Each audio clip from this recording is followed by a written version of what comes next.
चलिए शुरू करते हैं। बाहरी आवाज़ों को थोड़ा इग्नोर करेंगे और शुरू कर रहे हैं।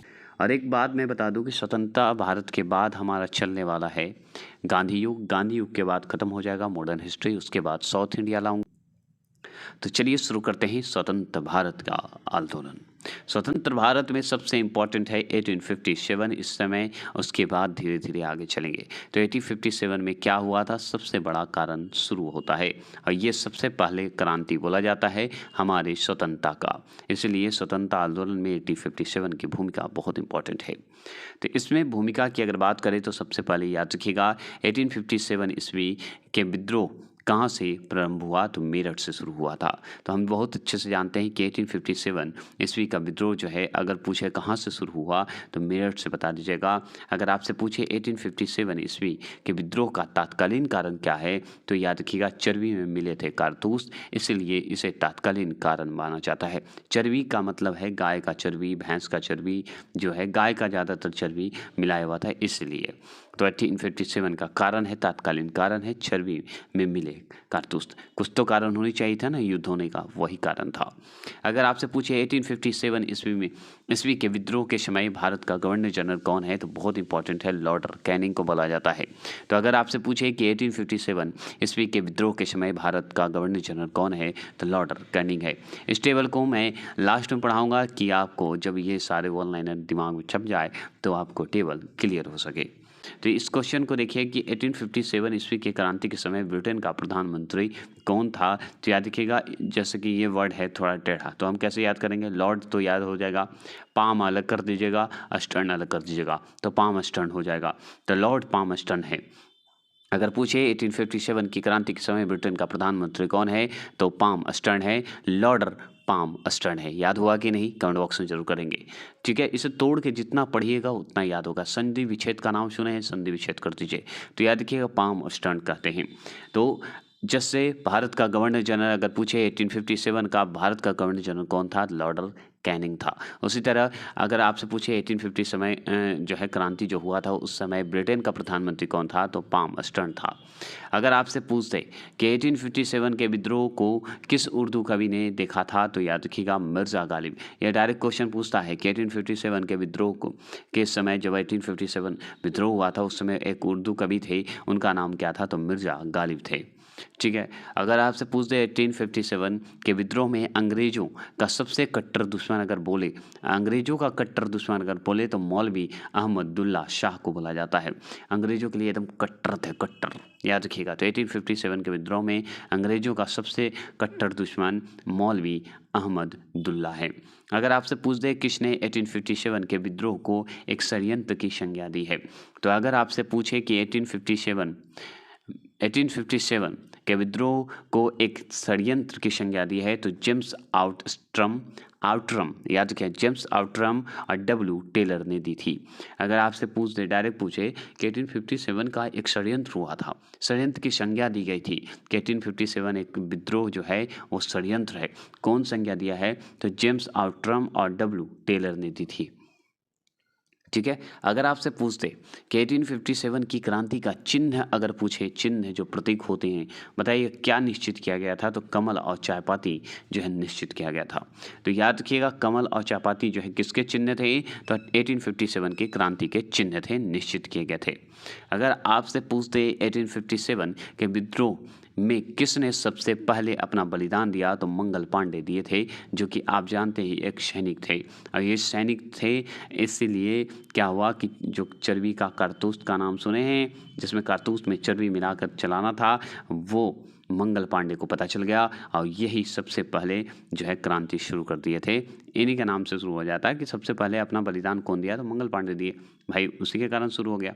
अगर आपसे पूछे मंगल पांडे जिसने अकेले 1857 ईस्वी में जो है विद्रोह का सूत्रपात किया, वो थे कौन, मंगल पांडे जो थे किससे संबंधित थे, तो 34वीं, याद रखिएगा, नेटिव इन्फेंट्री से संबंधित है।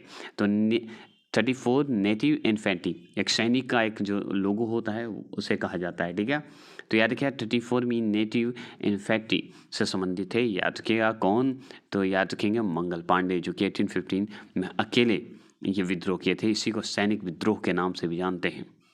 देखिए वह पहला भारतीय सिपाही कौन था जिसने चर्बी वाली कारतूस का प्रयोग करने से इनकार कर दिया? तो वो थे मंगल पांडे। डायरेक्ट क्वेश्चन पूछता है इससे, तो ये चीज़ को भूलिएगा नहीं। आगे सवाल पूछेगा कि बेगम हजरत महल ने 1857 के विद्रोह का नेतृत्व जो है किस शहर से किया था? तो याद रखिएगा लखनऊ शहर से किया था। कहाँ से की थी? तो बेगम हजरत महल जो है लखनऊ से नेतृत्व कर रही थी 1857 का जो विद्रोह हुआ था। याद रखेंगे उस समय जब नेतृत्व कर रहे थे उस समय अंग्रेज अधिकारी जो है दबाने का काम कर रहा था। तो कौन अंग्रेज था? तो कैंपबेल था। कौन था? कैंपबेल था। याद रखिएगा कैंपबेल अंग्रेज था जो कि लखनऊ में जो क्रांति फैला था उसका दबाने की कोशिश कर रहा था। 57 के विद्रोह में कानपुर में सैनिकों का नेतृत्व किसने किया था? तो याद रखिएगा तात्या टोप ने किए थे। तो तात्या टोप जो कर रहे थे, याद रखिएगा कानपुर से सैनिक का नेतृत्व कर रहे थे। किससे? तो सैनिक का नेतृत्व कर रहे थे, याद रखिएगा। अगर आपसे देखा जाए तो 1857 के विद्रोह की शक्तियों का सबसे महत्वपूर्ण घटक कौन सा है? तो हिंदू मुस्लिम एकता था। इसके कारण 1857 जो है विद्रोह होने में सफल माना जाता है। मतलब सफल तो हो ही रहा था लमसम, और उस समय से ही समझिए क्रांति की शुरुआत भी हो गई थी, है ना। अगर देखा जाए तो रानी लक्ष्मीबाई का मूल्य नाम क्या है, मतलब वास्तविक नाम क्या था? तो मणिकर्णिका नाम था। ये सवाल डायरेक्ट पूछता है तो इस पे ज़्यादा जोर देने की आवश्यकता नहीं है। आगे चलते हैं। किसकी वीरता से प्रभावित होकर ब्रिटिश सैन्य अधिकारी जो क्या नाम है?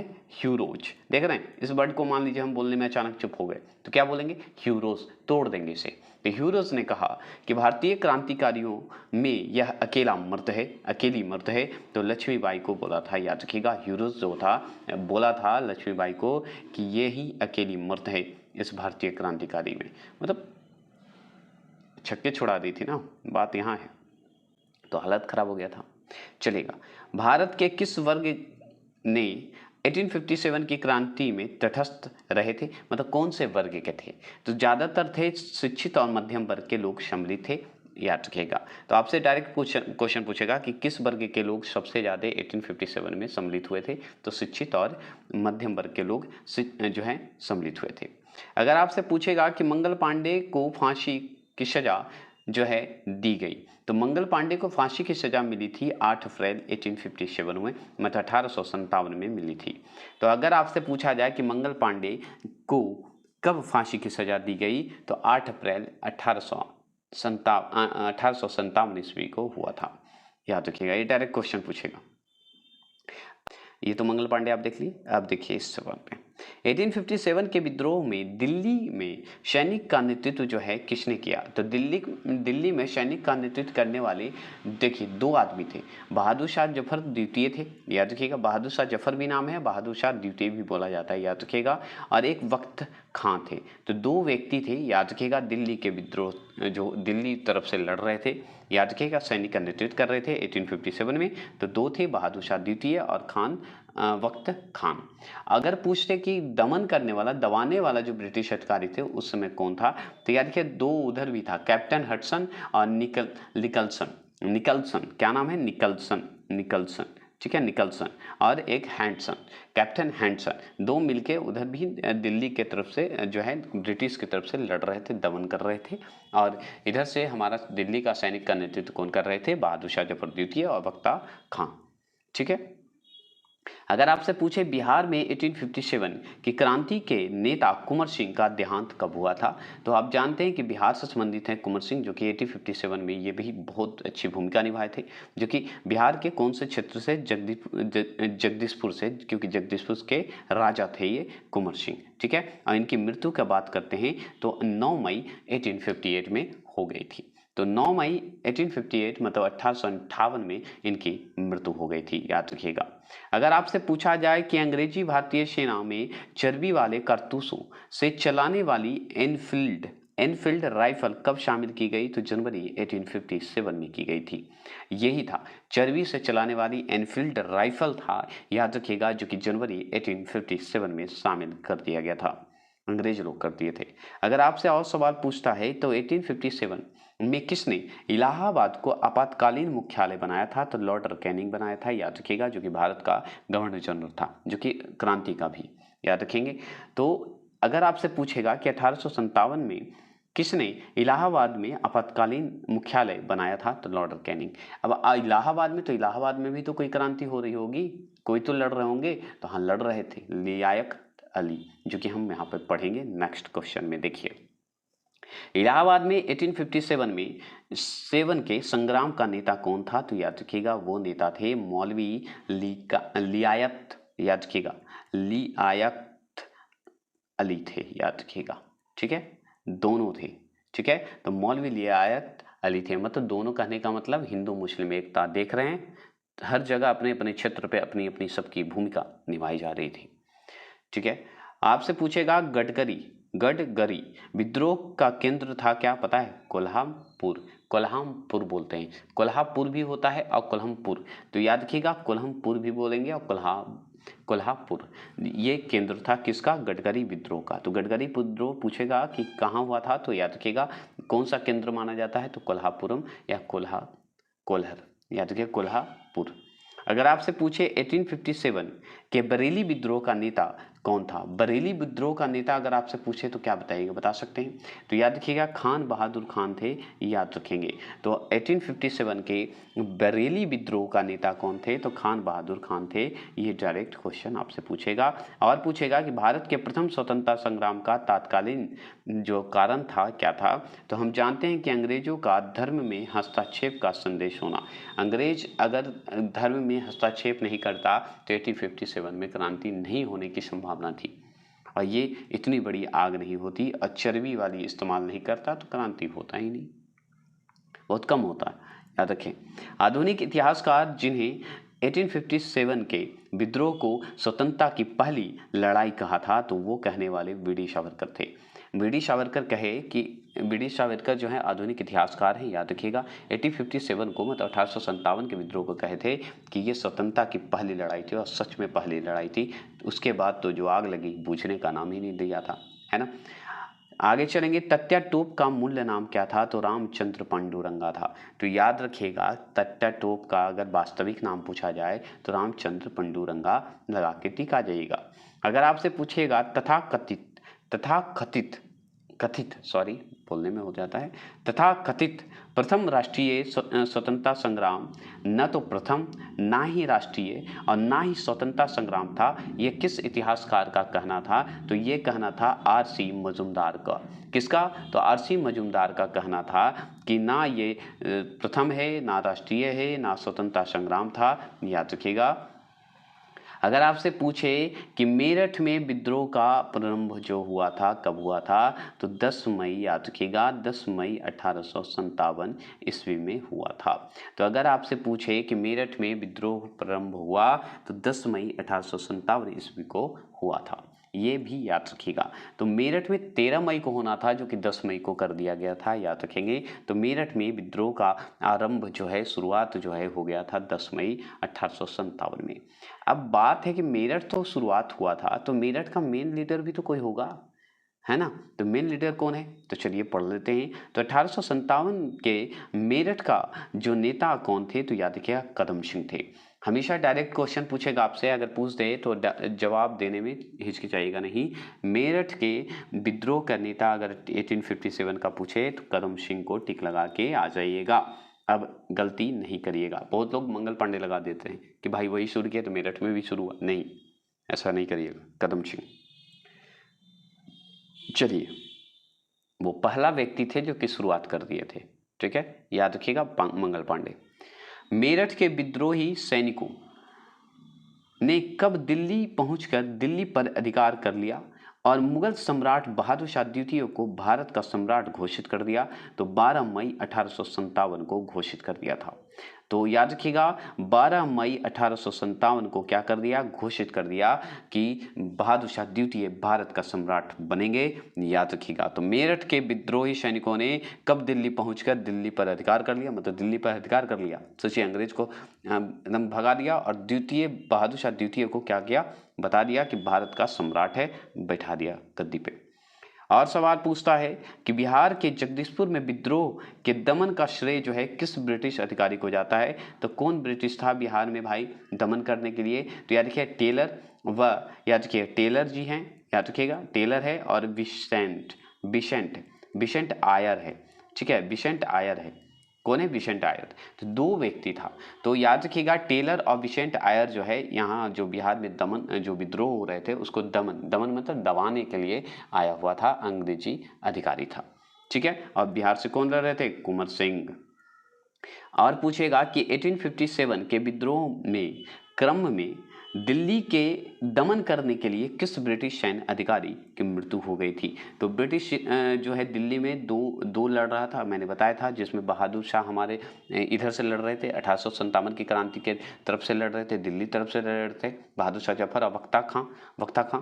लेकिन मैंने बताया था कि अंग्रेज की तरफ से कौन दमन करने के लिए बैठा था? दो व्यक्ति, कैप्टन हडसन और निक्सन। तो निक्सन का जो है हत्या हो गया था, इसी में अधिकारी में दमन हुआ था दिल्ली में, तो हत्या हो गई थी, याद रखिएगा। तो क्या क्वेश्चन बनेगा, थोड़ा ध्यान से सुनिएगा, नहीं समझे होंगे तो सुन लीजिए कि 1857 के विद्रोह में दिल्ली में दमन करने के लिए किस ब्रिटिश सैन्य अधिकारी की मृत्यु हो गई थी? तो निकलसन की मृत्यु हो गई थी और कैप्टन हडसन बचे हुए थे, याद रखिएगा।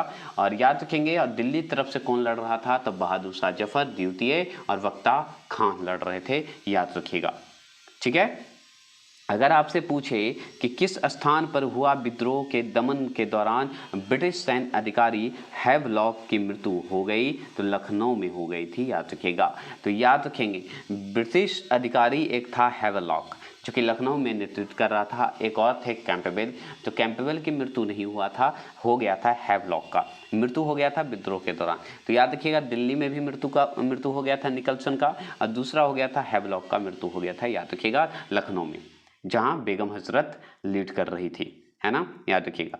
सर्वप्रथम किसने 1857 के विद्रोह के तुरंत बाद इससे एक राष्ट्रीय विद्रोह की संज्ञा दी? तो याद रखिएगा, बेंजामिन जो है डिज़रायली ने दी थी। मतलब अंग्रेज को लास्ट में बोलना पड़ गया, जिसका नाम है बेंजामिन डिज़राइल, बोल दिया कि ये 1857 का विद्रोह नहीं है, एक राष्ट्रीय विद्रोह है। इसे संज्ञा दे दी गई कि राष्ट्रीय विद्रोह हो रहा है, ये विद्रोह सिर्फ राज्य बाई राज्य नहीं है, क्षेत्र बाई क्षेत्र नहीं है, ये राष्ट्रीय विद्रोह है, याद रखिए। तो कौन बोल दिया? बेंजामिन डिसराइल बोल दिया। यह विद्रोह भारत की स्वतंत्रता के लिए सुनियोजित युद्ध था। 1857 की क्रांति के संबंध में किसने कहा था? तो बीडी सावरकर का नाम आता है। किनका नाम आता है? बीडी सावरकर का नाम आता है। अगर आपसे एक सवाल और करे, ठीक है, इस सवाल को आप ध्यान से देखिएगा कि पूछेगा कि किसने कहा कि 1857 की क्रांति आरंभ में सैनिक विद्रोह था जो बाद में राष्ट्रीय विद्रोह और स्वतंत्रता संग्राम में परिणत हो गया था? तो एस.एन. सेन ने कहा था। एस.एन. सेन जो थे वो कहे कि 1857 को कि 1857 का जो आरंभ था, शुरुआत जो था, एक सैनिक विद्रोह था जो बाद में राष्ट्रीय विद्रोह या स्वतंत्रता संग्राम में बदल गया, परिणत हो गया। वो कहने वाले एस.एन. सेन को याद रखिएगा, ठीक है। अगर आपसे पूछे कि 1857 के संदर्भ में किसने कहा कि ब्रिटिश शासन को उखाड़ फेंकने के लिए भारतीय जनता की क्रांति है, तो कार्ल मार्क्स ने कहा था। कार्ल मार्क्स का कहना था कि 1857 जो है वो, याद रखिएगा, ब्रिटिश शासन को उखाड़ फेंकने का लिए भारतीय जनता की एक क्रांति विद्रोह है, बोलने वाला कार्ल मार्क्स था, ठीक है। आपसे और सवाल क्या पूछेगा, मतलब और क्वेश्चन क्या बनेगा? जो पुस्तक लिखे हैं ना, जो अपना नारे दिए हैं, पुस्तक लिखे हैं, वो इसके बारे में क्वेश्चन जो पूछता ही है 87 में। लेकिन हम 87 में सिर्फ छोटे छोटे वर्ड पढ़ते हैं, छोटे छोटे वन लाइन में पढ़ के छोड़ देते हैं, लेकिन इसमें 1857 का सारा डिटेल आपको याद हो जाएगा। देखिए, भारतीय स्वतंत्रता आंदोलन, जिसे हम 1857 बोलते हैं, 1857 की क्रांति, उसी को बोलते हैं। तो भारतीय स्वतंत्रता आंदोलन का जो है सरकारी इतिहासकार कौन थे? तो एस.एन. सेन को ही बोला जाता है, जो शुरू में क्या बोले थे? ये राष्ट्रीय विद्रोह हो गया, राष्ट्रीय संग्राम के रूप में जाना जाता है 1857, ठीक है।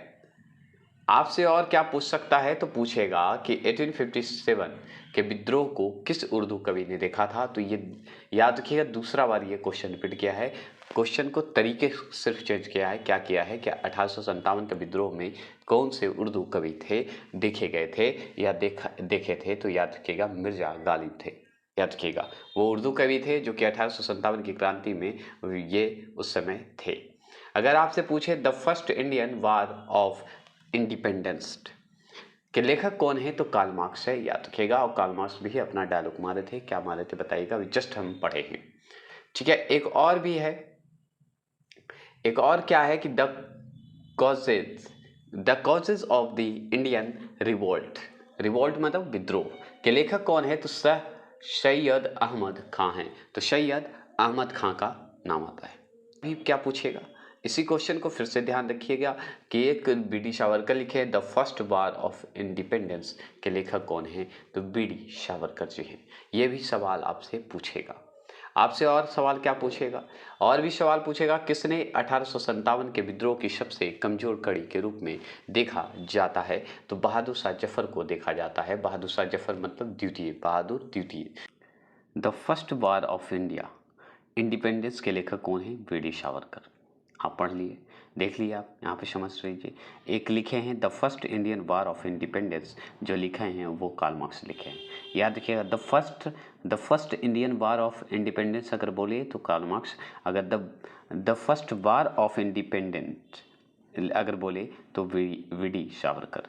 दोनों का जो है बुक मिलता है, बस थोड़ा सा अंतर रहता है, याद रखिएगा। इंडिपेंडेंट हो जाएगा, मतलब डबल जो उस पर जो होगा, प पे डबल लाइन अगर हो जाएगा इस पे, तो याद रखिएगा कार्ल मार्क्स। अगर यहाँ पे लिख दे इंडिपेंडेंस, तो याद रखिएगा वी.डी. सावरकर।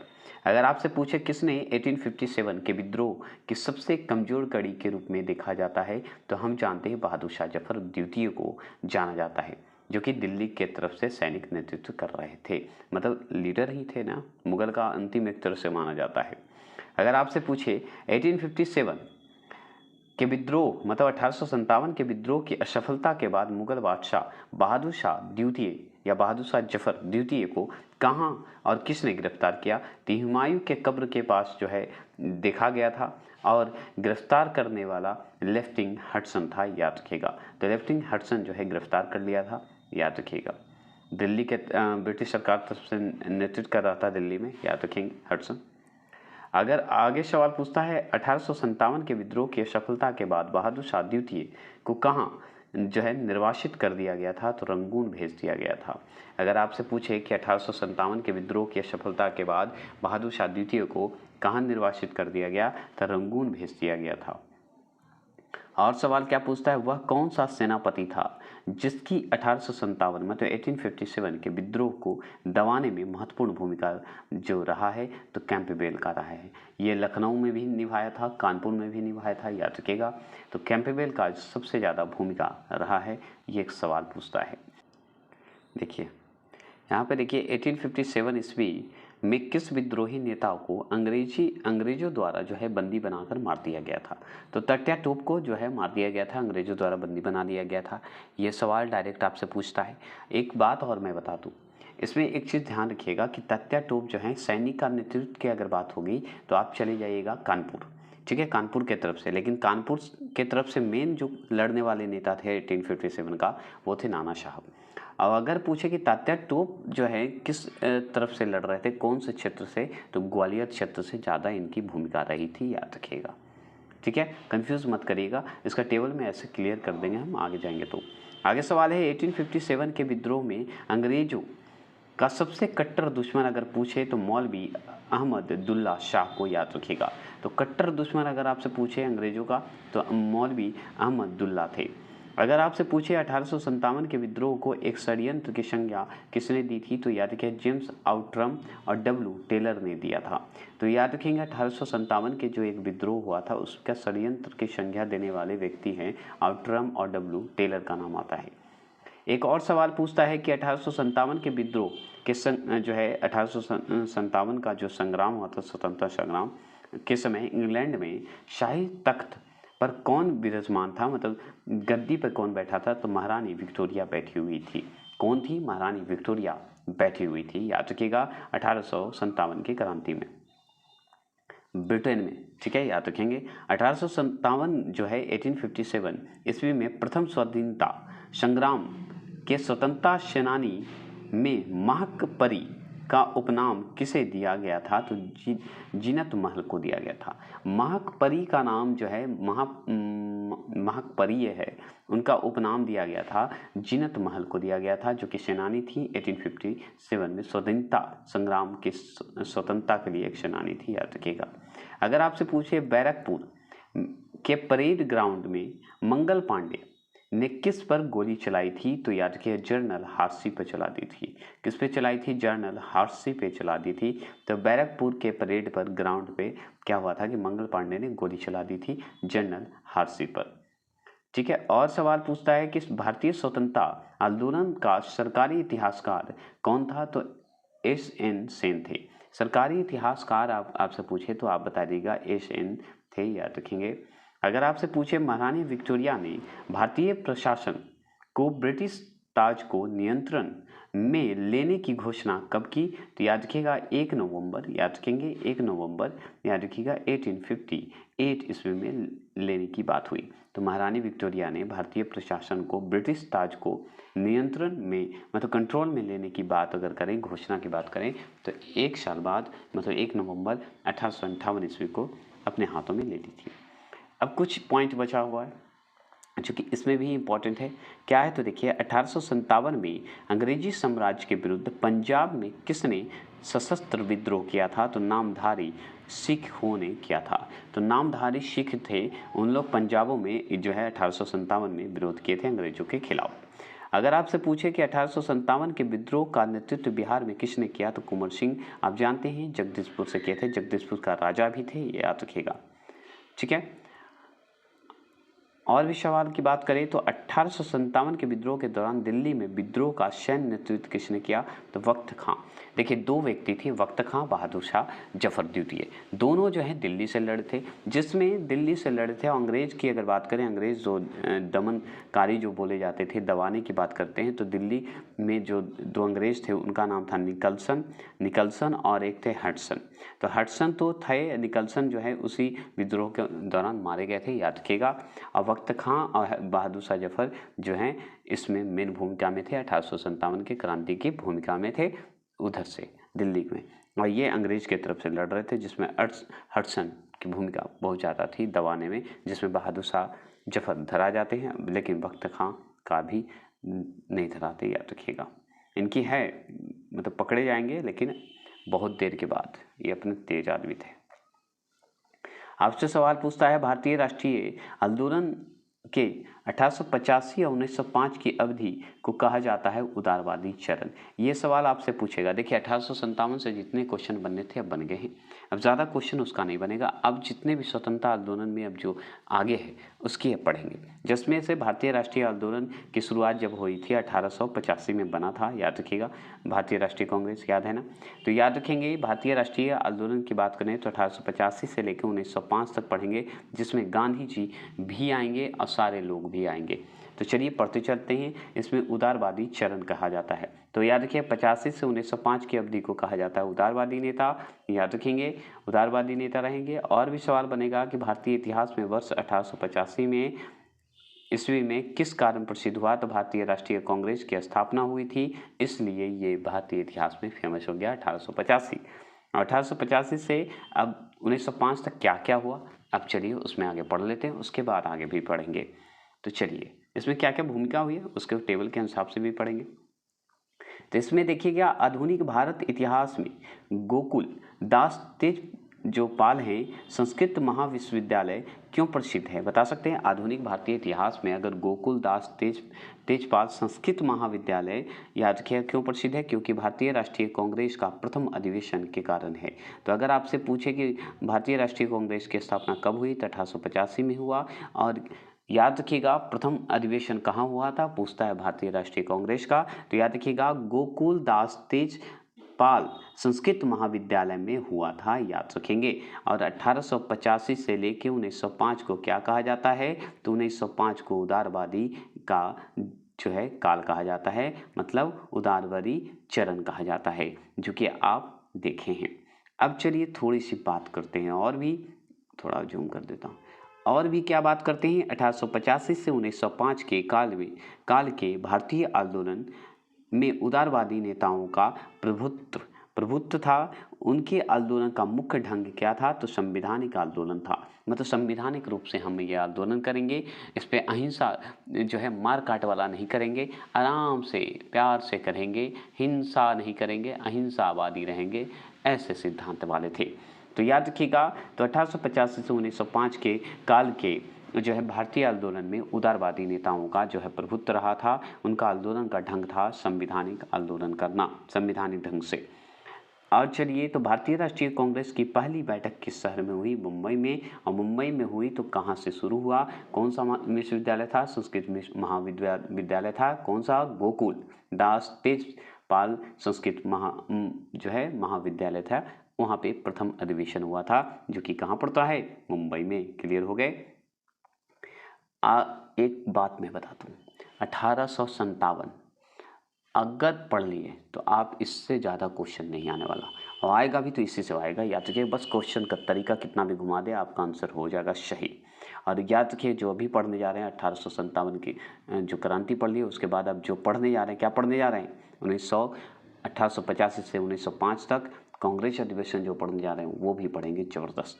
अब इसमें याद भी हो जाएगा, जिसमें से आपको हमको लगता है 3 पॉइंट तो याद हो गए, जिसमें से क्या याद हुआ? 1885 से लेके 1905 जो है इस क्रांति, इस समय के आंदोलन को क्या कहते हैं? उदारवादी चरण कहते हैं। 1885 में क्या हुआ था? भारत का राष्ट्रीय कांग्रेस की स्थापना हुई थी 1885 में। याद रखिएगा, 1885 में जो भारत राष्ट्रीय कांग्रेस की स्थापना हुई थी प्रथम, तो कहाँ हुई थी? तो मुंबई में हुआ था। अब मुंबई में प्रथम बैठक भी हुआ था, याद रखिएगा। मतलब पूछ देगा कि पहली बैठक कहाँ हुई थी, तो मुंबई में हुई थी। और किस महाविद्यालय में हुआ था? तो गोकुल दास तेजपाल संस्कृत महाविद्यालय में हुआ था, प्रथम चरण हुआ था, याद रखिएगा। क्लियर? और याद रखेंगे 1850 से 1905 को एक संवैधानिक रूप से लड़ना जानते थे। कौन? नेता लोग, क्रांतिकारी जो आंदोलनकारी थे, उदारवादी लोग थे, संवैधानिक आंदोलन से लड़ना चाहते थे, याद रखिएगा। अब आपसे पूछेगा किसको भारत का महान वृद्ध व्यक्ति कहा जाता है? तो दादा भाई नौरोजी को, जो कि डायरेक्ट क्वेश्चन पूछता है। आपसे ये भी पूछेगा ब्रिटिश साम्राज्य के अंतर्गत स्वशासन की मांग सबसे पहले किसने की? तो दादा भाई नौरोजी ने की थी, याद रखिएगा। तो ब्रिटिश साम्राज्य के अंतर्गत स्वशासन की मांग सबसे पहले किसने की? तो दादा भाई नौरोजी ने की थी, याद रखिएगा। अगर आपसे पूछे किस गवर्नर जनरल के कार्यकाल के दौरान भारतीय राष्ट्रीय कांग्रेस की स्थापना की गई? तो लॉर्ड डफरिन। ये सवाल VVI है, लिख लीजिए। पूछ देता है कि भारतीय राष्ट्रीय कांग्रेस के समय कौन सा गवर्नर जनरल था? तो लॉर्ड डफरिन था, याद रखिएगा।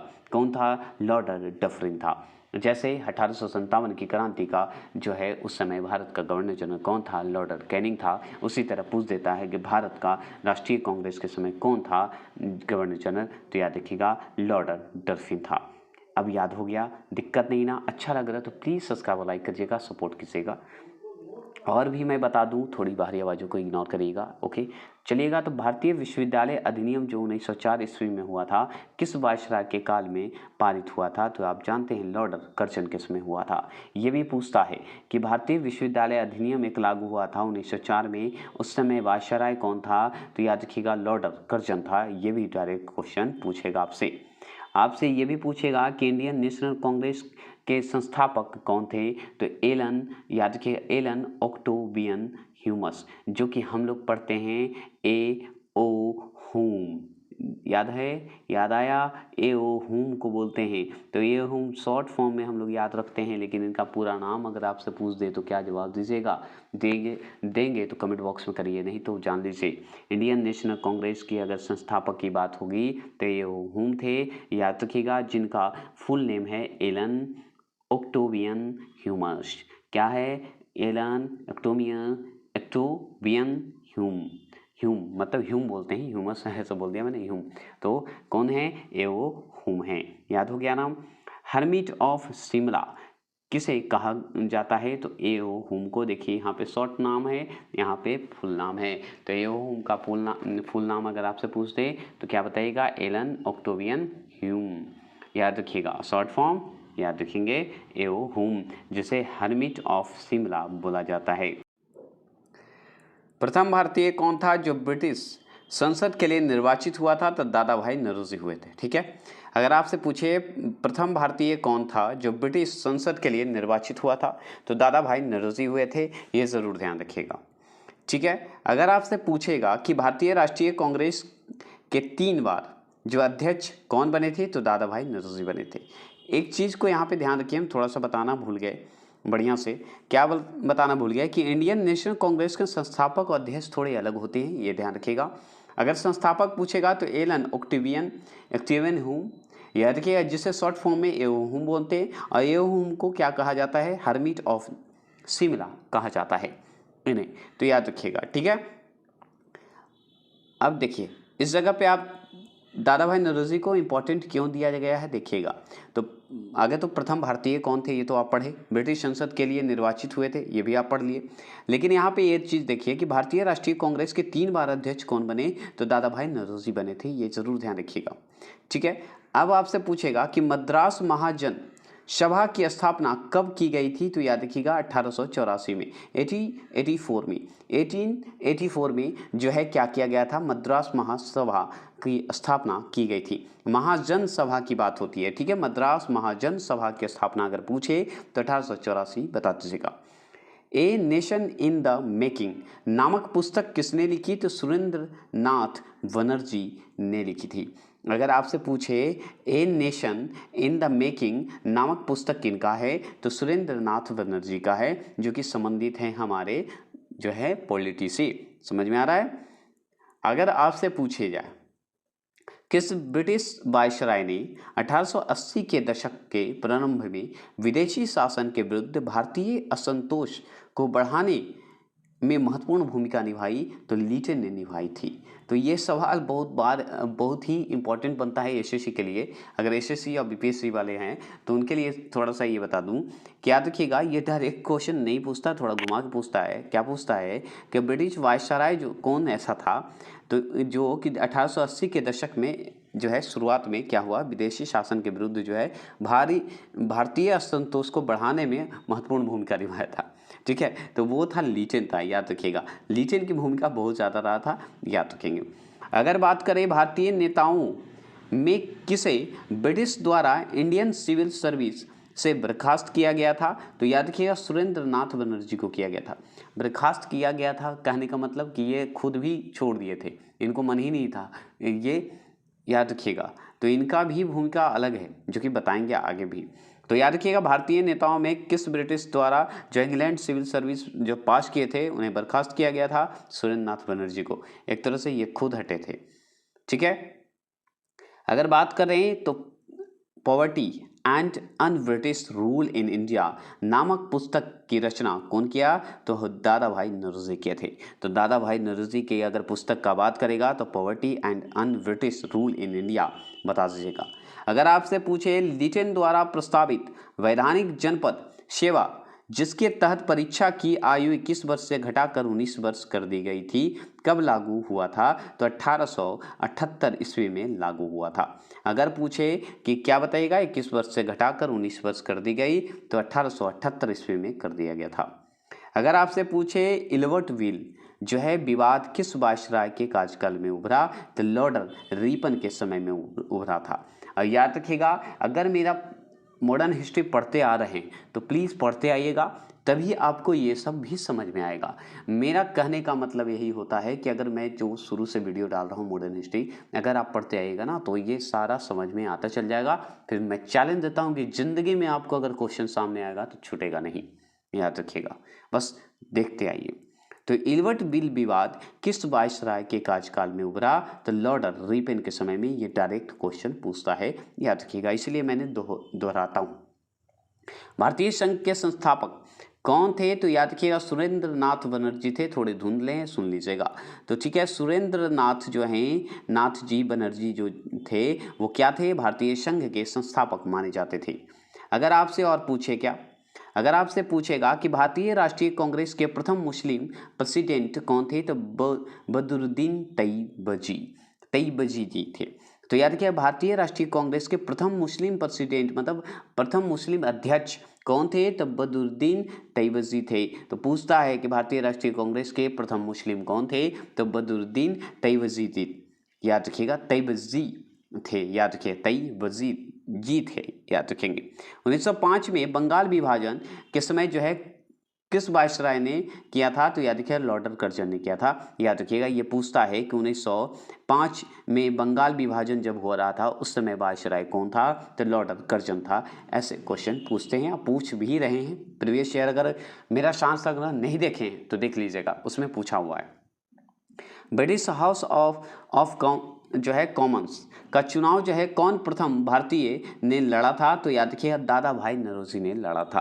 तो अगर आपसे पूछे ब्रिटिश ऑफ जो है कॉमन्स का चुनाव जो है कौन लड़ा था, प्रथम भारतीय कौन थे? तो दादा भाई नौरोजी थे, जो कि याद रखिएगा। इस डायलॉग को तो याद कर लीजिए। किसने कहा था कि कांग्रेस पतन के लिए लड़खड़ा रही है? मेरी सबसे बड़ी अभिलाषा है, जब तक मैं भारत में हूँ, कांग्रेस की शांतिपूर्ण समाप्ति में सहयोग करना है, लॉर्ड कर्जन कहा था। याद रखिएगा, ये दुष्ट व्यक्ति लॉर्ड कर्जन कहा था। और याद रखिएगा, 1905 में जो है बंगाल विभाजन इसी के समय बात हुई थी, लॉर्ड कर्जन के समय ही हुआ था। ये भी इम्पोर्टेंट बात याद रखिएगा। अगर आपसे पूछे भारतीय राष्ट्रीय कांग्रेस के 1905 के बनारस अधिवेशन के अध्यक्ष कौन थे? तो हम जानते हैं गोपाल कृष्ण गोखले थे, याद रखिएगा। तो आपसे पूछेगा भारतीय राष्ट्रीय कांग्रेस के 1905 के बनारस अधिवेशन के अध्यक्ष कौन थे? गोपाल कृष्ण गोखले, याद रखेंगे। अगर आपसे पूछे वर्ष 1905 में भारत सेवक मंडल की स्थापना किसने की? तो गोपाल कृष्ण गोखले ने की थी, ये ध्यान रखिएगा। तो अगर आपसे पूछे भारतीय राष्ट्रीय कांग्रेस 1905, ठीक है, 1905 कहाँ हुआ था? तो बनारस अधिवेशन हुआ था। उस समय के अध्यक्ष कौन थे? तो याद रखिए, गोपाल कृष्ण गोखले थे। और याद रखिएगा, 1905 में भारत सेवक मंडल की स्थापना कौन किए? तो गोपाल कृष्ण गोखले ही किए थे, याद रखिएगा। 1905 अधिवेशन हुआ था, बनारस अधिवेशन, जिसमें गोपाल कृष्ण जो है भूमिका निभाए थे, और उसी समय सेवक मंडल की भी स्थापना किए थे, याद रखिएगा। कौन? गोपाल कृष्ण गोखले किए थे स्थापना। भारतीय राष्ट्रीय कांग्रेस के पहले अध्यक्ष अगर पूछा जाए तो WC बनर्जी बोलते हैं ना, WC बनर्जी शॉर्ट फॉर्म में बोलते हैं, याद रखिएगा। तो अगर पूछे भारतीय राष्ट्रीय कांग्रेस के पहले अध्यक्ष तो WC बनर्जी। अगर आपसे पूछ दे इसी जगह पे कि भारतीय राष्ट्रीय कांग्रेस के संस्थापक अगर कौन थे, तो आप जानते हैं A.O. हुम थे, याद रखिएगा, ठीक है। A.O. हुम, जिनका फुल नेम मैंने बता चुका हूँ, कमेंट बॉक्स में करिएगा तो याद हो जाएगा आपको।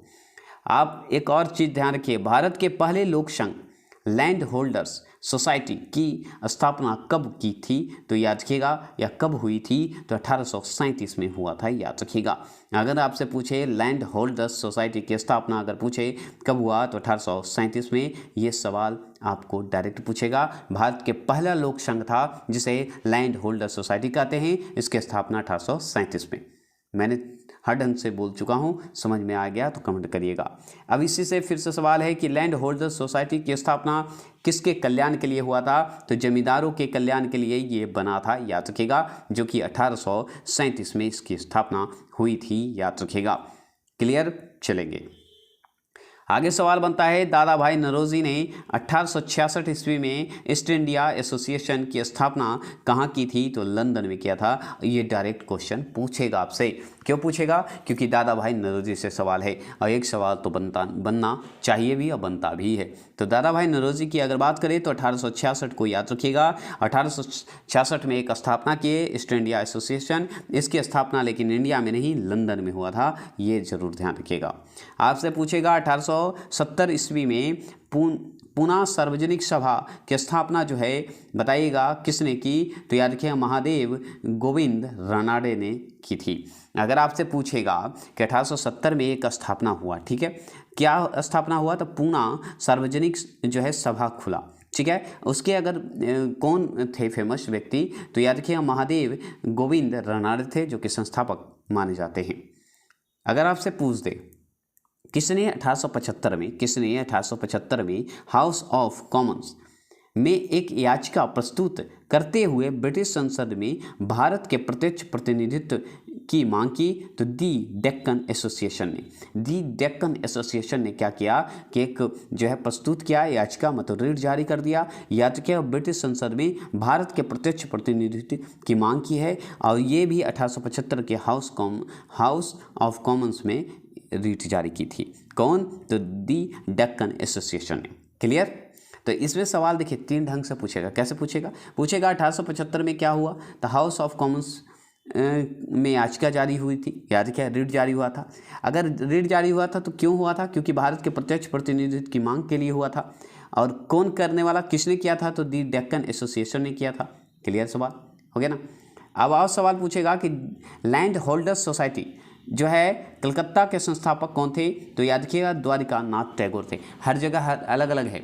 महादेव गोविंद रानाडे हैं, वो तो मेन लीडर हैं, है ना। लेकिन आपसे पूछेगा कि लैंड होल्डर्स सोसाइटी की स्थापना जो कलकत्ता, मतलब बंगाल में हुआ था, कलकत्ता में जो है संस्थापक कौन थे? तो द्वारिका नाथ टैगोर का नाम आएगा। कलकत्ता में अलग हुआ था। ठीक है। आपसे और क्या पूछेगा? चलिए इसी क्वेश्चन को नीचे की ओर चलते हैं। देखिए, ठीक है, यहाँ पे, ठीक है, इस जगह पे। अब इसी क्वेश्चन को देखिए कि भारतीय सिविल सेवा जिसे ICS में चुने गए पहले भारतीय कौन थे? तो सत्येंद्र नाथ टैगोर थे। कौन थे? सत्येंद्र नाथ टैगोर थे, याद रखिएगा। तो भारतीय सिविल सेवा ICS के चुने गए पहले भारतीय कौन थे? सत्येंद्र नाथ टैगोर थे। इंडियन एसोसिएशन की स्थापना कब हुई? तो 1876 में हुआ था, ये भी ध्यान रखिएगा। तो अगर आपसे पूछे इंडियन एसोसिएशन की स्थापना कब हुई, तो 1876 ईस्वी में हुआ। अगर आपसे पूछे इंडियन एसोसिएशन द्वारा कलकत्ता में आयोजित अखिल भारतीय राष्ट्रीय सम्मेलन जो है कब हुआ था? तो याद रखिएगा 1883 में हुआ था। अगर आपसे पूछे कि इंडियन एसोसिएशन की स्थापना कब हुई? 1876 में। और इंडियन एसोसिएशन द्वारा कलकत्ता में एक आयोजित हुआ अखिल भारतीय राष्ट्रीय सम्मेलन जो कि 1883 में बोला जाता है।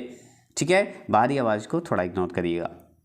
अगर आपसे पूछे भारतीय राष्ट्रीय कांग्रेस के साथ इंडियन एसोसिएशन का विलय कब हुआ था, तो हम जानते हैं 1886 में हो गया था। तो 1886 में क्या हो गया? तो 1886 में क्या है? इंडियन एसोसिएशन जो है भारतीय राष्ट्रीय कांग्रेस में जाके मिल गया और विलय हो गया। याद रखिएगा 1886 में। अगर पूछे history of India nation Congress के लेखक कौन हैं? पट्टाभी सीतारमैया हैं। आपसे पूछेगा कि हिस्ट्री ऑफ इंडियन जो है नेशनल कांग्रेस के लेखक कौन हैं? तो पट्टाभी सीतारमैया हैं। तो history of Indian national Congress के लेखक कौन हैं? पट्टाभी सीतारमैया हैं। और भी सवाल है कि हाउस इंडिया फॉर फ्रीडम के लेखक कौन हैं? तो एनी बेसेंट है। आपसे पूछेगा ये जो लेखक एनी बेसेंट है क्या लिखी हैं? The house India for freedom, ये पुस्तक लिखी हैं, याद रखिएगा, एनी बेसेंट। ठीक है, पट्टाभी सीतारमैया के लिखे history of Indian national Congress लिखे हैं। और भी है इंडिया टुडे पुस्तक के लेखक कौन हैं? तो RP दत्ता का नाम आता है। तो RP दत्ता जी जो थे क्या थे? तो याद रखिएगा इंडियन टुडे पुस्तक के लेखक थे। अगर आपसे और पूछे भारतीय राष्ट्रीय कांग्रेस के प्रथम सत्र की बैठक में कितने प्रतिनिधित्व ने भाग लिया? तो याद रखिएगा 72 लोग जो हैं भाग लिए थे, मतलब 72 मेंबर्स, 72 सदस्य भी बोल सकते हैं। मेंबर सदस्य वही होते हैं, प्रतिनिधित्व भी वही होते हैं, सदस्य ही कहलाते हैं, याद रखिएगा। 72। अगर आपसे पूछे किसने भारतीय राष्ट्रीय कांग्रेस की अध्यक्षता 2 बार की है? तो याद रखिएगा वेडरवर्न ने की थी 2 बार। 3 बार दादा भाई नौरोजी का नाम आता है, याद रखिएगा। तो कौन ऐसे भारतीय राष्ट्रीय कांग्रेस के अध्यक्ष थे जो 2 बार किए? वेडरवर्न का नाम आता है, याद रखिएगा। अगर आपसे पूछे किसने कहा ब्रिटिश शासन एक अस्थायी बढ़ता हुआ विदेशी आक्रमण है जो धीरे धीरे ही सही मगर पूरी तरह देश को नष्ट कर रहा है? तो दादा भाई नौरोजी कह रहे थे। मतलब कहने का मतलब है, दादा भाई नौरोजी का एक लाइन है कि ब्रिटिश शासन एक अस्थायी बढ़ता हुआ विदेशी आक्रमण है जो धीरे धीरे ही सही मगर पूरे तरह से देश को नष्ट करने जा रहा है। ब्रिटिश के बारे में बोले थे दादा भाई नौरोजी। अगर आपसे और सवाल पूछते तो क्या बताइएगा? किसने एक सार्वजनिक भाषण में राष्ट्रीय कांग्रेस पर हमला किया था तथा उसे जनता के एक बहुत सूक्ष्म भाग का प्रतिनिधित्व बताकर उसकी हंसी उड़ाई तो वो डफरिन था। कौन था? डफरिन था, याद रखिएगा। ठीक है, आगे तो डफरिन था, याद रखिएगा। क्या था भाई? डफरिन, जो कि भारतीय राष्ट्रीय कांग्रेस का समय में ये था डफरिन। ये सवाल पूछता है आपसे। आगे सवाल पूछेगा, किसने कहा मुझे खुशी है कि कांग्रेस बराबर नीचे की ओर जा रही है, क्योंकि यह राजद्रोही संस्था है और इसके नेता संदिग्ध चरित्र के लोग हैं। तो याद रखिएगा, एल्गिन द्वितीय ने कहा था। कौन कहा? एल्गिन द्वितीय ने कहा। ये सब जलन के मारे बोलते हैं, याद रखिएगा। ब्रिटिश क्या बोलेगा? जलन के मारे बोलेगा। भाई हम लोग आगे बढ़ रहे थे, जल रहा था, तो मुझे खुशी है, ये कमेंट कर रहा है। ठीक है, कांग्रेस बराबर नीचे की ओर जा रहा है क्योंकि यह राजद्रोही संस्था है। वाह वाह, भारतीय राष्ट्रीय कांग्रेस ऐसा था? ऐसा कुछ नहीं था। और इसे नेता संदिग्ध चरित्र के हैं। कौन बोला? एल्गिन द्वितीय। ये डायरेक्ट क्वेश्चन पूछेगा आपसे, क्योंकि ये डायलॉग है, किसी का बोल बच्चन है, याद रखिएगा। ठीक है, बोल बच्चन क्या बोलिएगा इससे, मतलब टिप्पणी किया हुआ है, याद रखिएगा। ये सवाल समझ गए? तो इससे देखिए, किसने कहा, पढ़ रहे हैं हम लोग। किसने कहा राजा जनता के लिए बने हैं, जनता राजा के लिए नहीं बना है? तो दादा भाई नौरोजी कहे हैं, याद रखिएगा। दादा भाई नौरोजी कहे थे कि राजा जनता के लिए बने हैं, जनता राजा के लिए नहीं बना है। तो दादा भाई नौरोजी कहे थे। ठीक है, याद रखिएगा। बाहरी आवाज़ों को थोड़ा इग्नोर करिएगा। उदारवादियों की जो है कार्य पद्धति को किसने भीखमंगी राजनीति की संज्ञा दी थी? तो उग्रवादी लोग कहे थे। उग्रवादी लोग कहे थे। एक गरम दल थे, एक नरम दल थे, है ना, याद रखिएगा। तो जो कि आगे पढ़ेंगे हम लोग, उदारवादी बढ़ेगा तो याद रखिएगा। ये जो उदारवादी की जो कार्य पद्धति को किसने कहा भिखमंगी की राजनीति था? तो उग्रवादियों ने कहा था, याद रखिएगा। उग्रवादियों ने कहा दिया था। ठीक है, कि भाई ये भिखारी का है। ठीक है, याद रखिए, भिखमंगा बोल दिया था, याद रखेंगे। किसने कहा था हमें मर्दों की तरह खुलकर जो है कहना चाहिए कि हम अपनी मजा तक राजभक्त हैं, हमें अंग्रेजी राज्य से हुए फायदे का ज्ञान है? तो दादा भाई नौरोजी ने। मतलब किसने कहा? दादा भाई नौरोजी कहे कि हमें मर्दों की तरह खुलकर कहना चाहिए कि हम अपनी मजा तक राजभक्त हैं, हमें अंग्रेजी राज्य से हुए फायदे का ज्ञान है, बताने की आवश्यकता नहीं है, दादा भाई नौरोजी कहते। और क्या हुआ? लॉर्ड एलिन जो है द्वितीय है, वो क्या कहेगा? देखिए, किसने कहा था?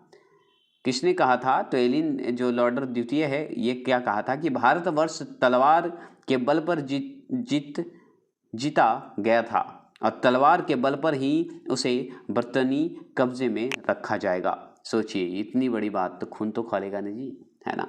तो याद रखिएगा, लॉर्ड एल्गिन द्वितीय 2 बार बोला, दोनों बार बिख जैसा बोलता है। पहला क्या बोला था पता है ना, कि मुझे खुशी है कि कांग्रेस बराबर जो है नीच की ओर जा रहा है, ये इसका लाइन था। और दूसरा में भी बोला है, दूसरा में क्या बोला कि भारतवर्ष तलवार के बल पर जीता गया था और तलवार के बल पर ही उसे बरतानी कब्जे में रखा जाएगा। सोचिए, तो गुस्सा तो आएगा ही। ये सब डायलॉग अंग्रेज का था, जलन के मारे था। चलिए, किस उग्रवादी नेता ने उदारवादियों के संबंध में कहा था, यदि हम साल में एक बार मेढकों की तरह टर करके चुप होते रहें तो हमें कभी अपने प्रयासों में सफलता नहीं मिलेगी? बाल गंगाधर तिलक कहे थे। उदारवादी गरम दल, याद रखिएगा, गरम दल के थे बाल गंगाधर तिलक। चलिए, भारतीय राष्ट्रीय कांग्रेस आंदोलन जो है 1905 से 1919 की अवधि को कहा जाता है उग्रवादी चरण।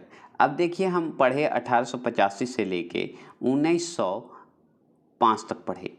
अब पढ़ेंगे 1905 से लेके 1919 की बात करेंगे। अब इसमें, अब चलिए, तो इसमें देखते हैं कि क्या क्या इंपॉर्टेंट होता है।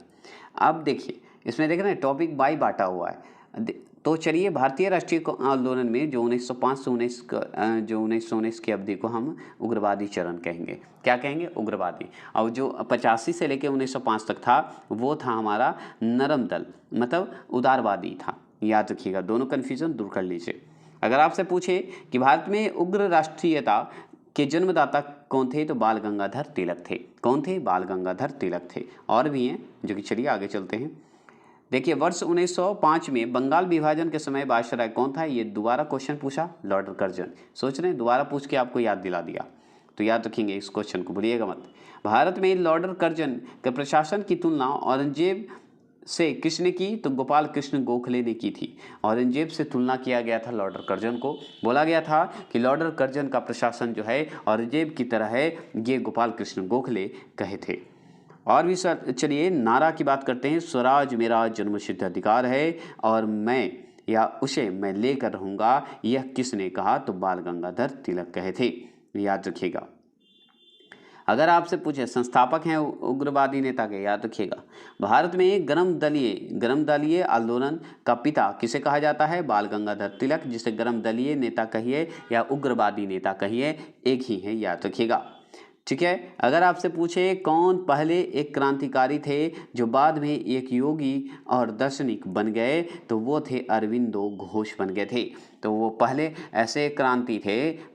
ऐसे क्रांति थे जो बाद में योगी और दार्शनिक बन गए, वो थे अरविंद घोष थे, याद रखेंगे। अगर आपसे पूछे अलीपुर बम कांड में अरविंद घोष का बचाव किस वकील ने किया, तो CR दास ने किए थे। CR चितरंजन दास का नाम आता है, CR दास जो हैं सपोर्ट में किए थे, अलीपुर बम कांड के अरविंद घोष ने किए थे, याद रखिएगा। अगर आपसे पूछते कि भारत में मुस्लिम लीग की स्थापना कब हुई थी, तो 1906 में हुआ था, ये ज़रूर ध्यान रखिएगा। तो भारत में मुस्लिम लीग की स्थापना कब हुई, तो 1906 ईस्वी में हुआ। अगर आपसे पूछे बाल गंगाधर तिलक द्वारा शुरू की गई साप्ताहिक पत्रिका कौन सी थी, तो केसरी थी। कौन सी थी, तो केसरी थी, याद रखिएगा। तो अगर पूछे बाल गंगाधर द्वारा शुरू की गई साप्ताहिक पत्रिका कौन सी है, केसरी है। ठीक है। अगर आपसे और पूछे क्या शेर ए पंजाब किसका उपनाम है, तो लाला लाजपत राय का है, ये भी इम्पॉर्टेंट है। तो शेर ए पंजाब किसका उपनाम है, लाला लाजपत राय का नाम है।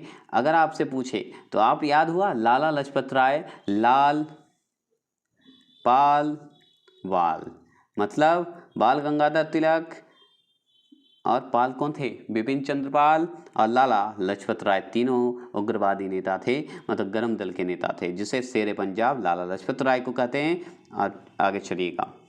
अल हिलाल समाचार पत्र किसके द्वारा राष्ट्रीयता के प्रचार के लिए शुरू की गई थी, तो अब्दुल कलाम आज़ाद द्वारा की गई थी। किसके द्वारा, अबुल कलाम आज़ाद के द्वारा की गई थी। एक सवाल मैं बता दूं, अगर मेरा पीछे का वीडियो देख रहे होंगे तो पत्रिका के बारे में मैं पढ़ा चुका हूं, अच्छे से फनी के साथ पढ़ाया हूं, अगर देखे होंगे तो देख लीजिएगा। आपसे और क्या पूछेगा कि भारतीय राष्ट्रीय कांग्रेस के प्रथम विभाजन जो है कब हुआ था, तो 1907 में जो है विभाजन हो गया था, याद रखिएगा, गर्म दल और नरम दल में, है ना। चलिए यहाँ हो गया था, ये हो गया 1907 में, है ना, देख रहा है ना। तो इस यहाँ से शुरू करते हैं। भारतीय राष्ट्रीय कांग्रेस के प्रथम विभाजन कब हुआ, तो 1907 में हो गया था, जो कि हम पढ़ चुके हैं। ऊपर जो क्वेश्चन आधा है ना, इससे आधा यहाँ पे दो पेज में बांट दिया था, वैसे फोटो अच्छा नहीं आ रहा था इसलिए, ठीक है। आगे चलेंगे। मुस्लिम लीग की स्थापना का श्रेय जो है किसे जाता है, तो सलीम उल्लाह खां को जाता है। तो मुस्लिम लीग की अगर स्थापना का श्रेय की बात करें तो सलीम उल्लाह खां को जाता है। अगर आपसे पूछे बंगाल विभाजन के विरुद्ध विद्रोह का नेतृत्व किसने किया, सुरेंद्रनाथ बनर्जी किए थे। तो सुरेंद्रनाथ बनर्जी जो है क्या किए थे कि बंगाल विभाजन का जो है रोकने के लिए ये विरुद्ध किए थे कि बंगाल विभाजन नहीं होना चाहिए, याद रखिएगा। अगर आपसे पूछे बंगाल विभाजन कब हुआ, तो 16 अक्टूबर 1905 को हो गया था। तो कब हुआ था, तो 16 अक्टूबर 1905 को हो गया था, याद रखिएगा। तो बंगाल विभाजन कब हुआ, तो 16 अक्टूबर 1905 को हो गया था।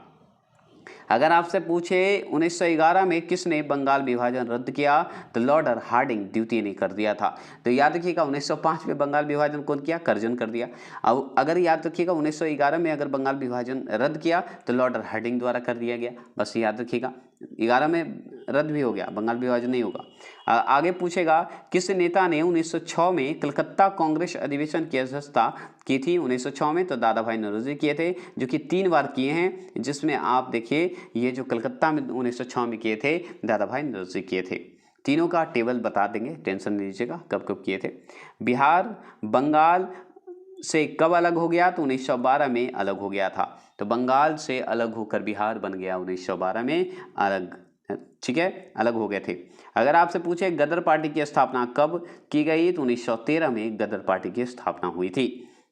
अगर पूछे किसने ऑल इंडिया मुस्लिम लीग की जो है स्थापना की थी, तो नवाब सलीम मुल्ला खां ने किया था। तो याद रखिएगा, नवाब सलीम उल्ला खां जो है ऑल इंडिया मुस्लिम लीग की स्थापना की। किसने भारतीय राष्ट्रीय कांग्रेस के विरुद्ध जो है विनय और विरोध की राजनीति का दोष लगाया था, तो बाल गंगाधर तिलक लगाए थे। तो याद रखिए, भारतीय राष्ट्रीय कांग्रेस के विरुद्ध जो है अनुनय, विनय और विरोध की राजनीति का दोष लगा दिया था। इसलिए लगाए थे क्योंकि ये इसमें बाल गंगाधर थोड़े से नाराज हो गए थे, इससे याद रखिएगा।